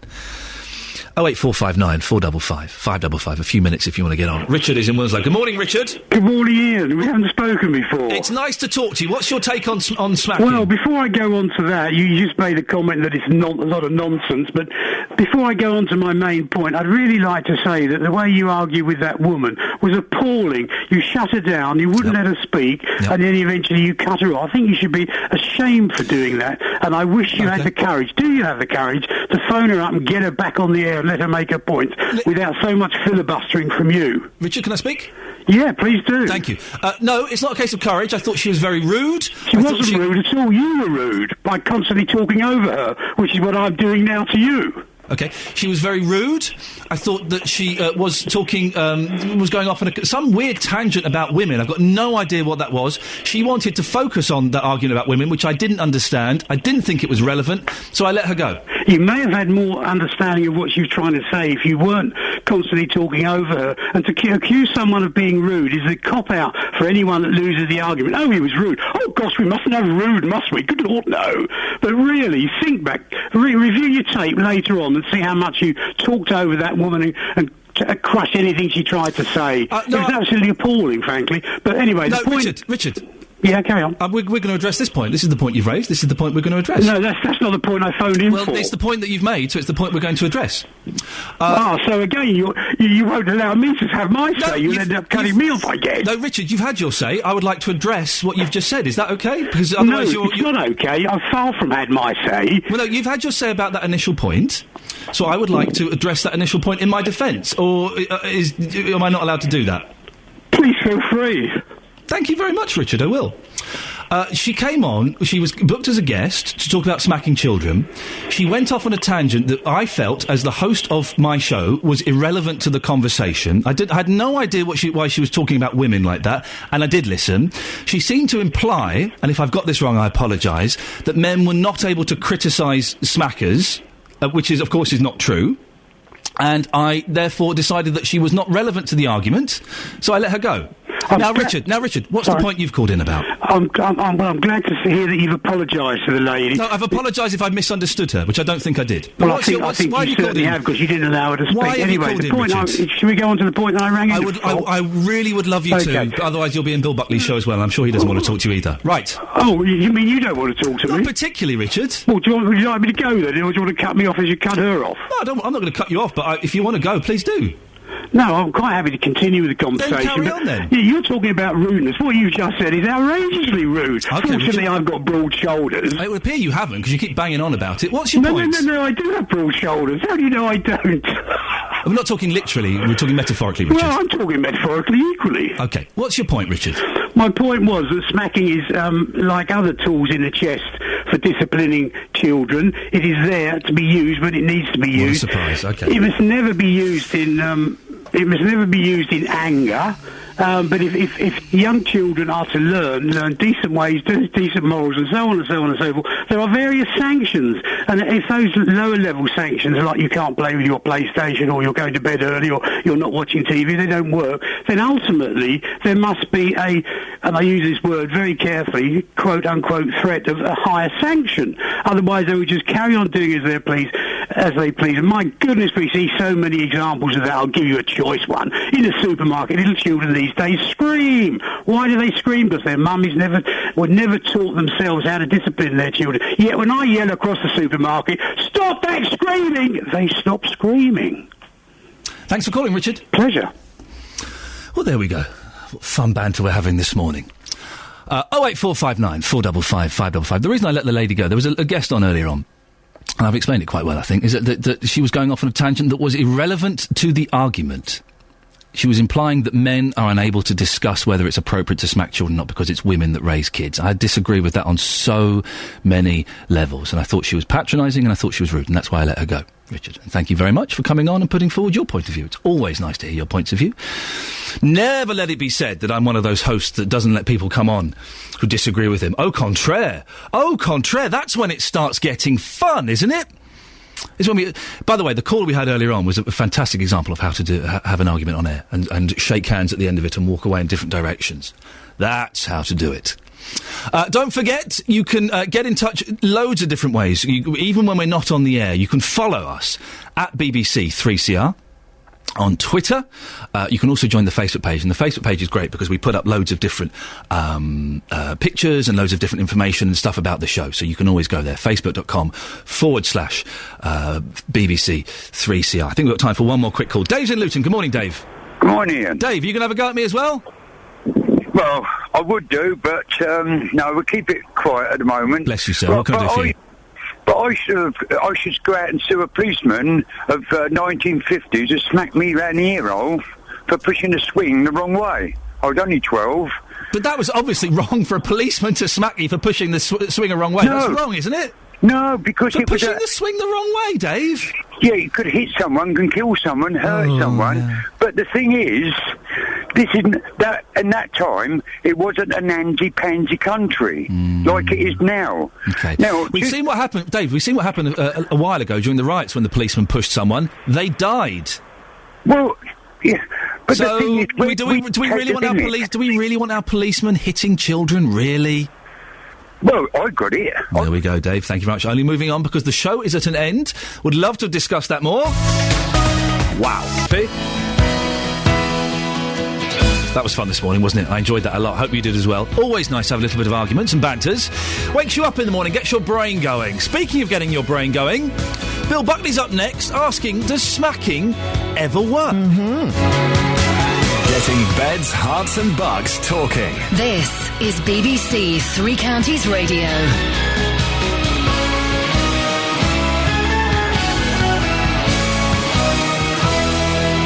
Yeah, can't deny it. The man's right. This is the JVS show with me, Bill Buckley, in for Jonathan Vernon Smith.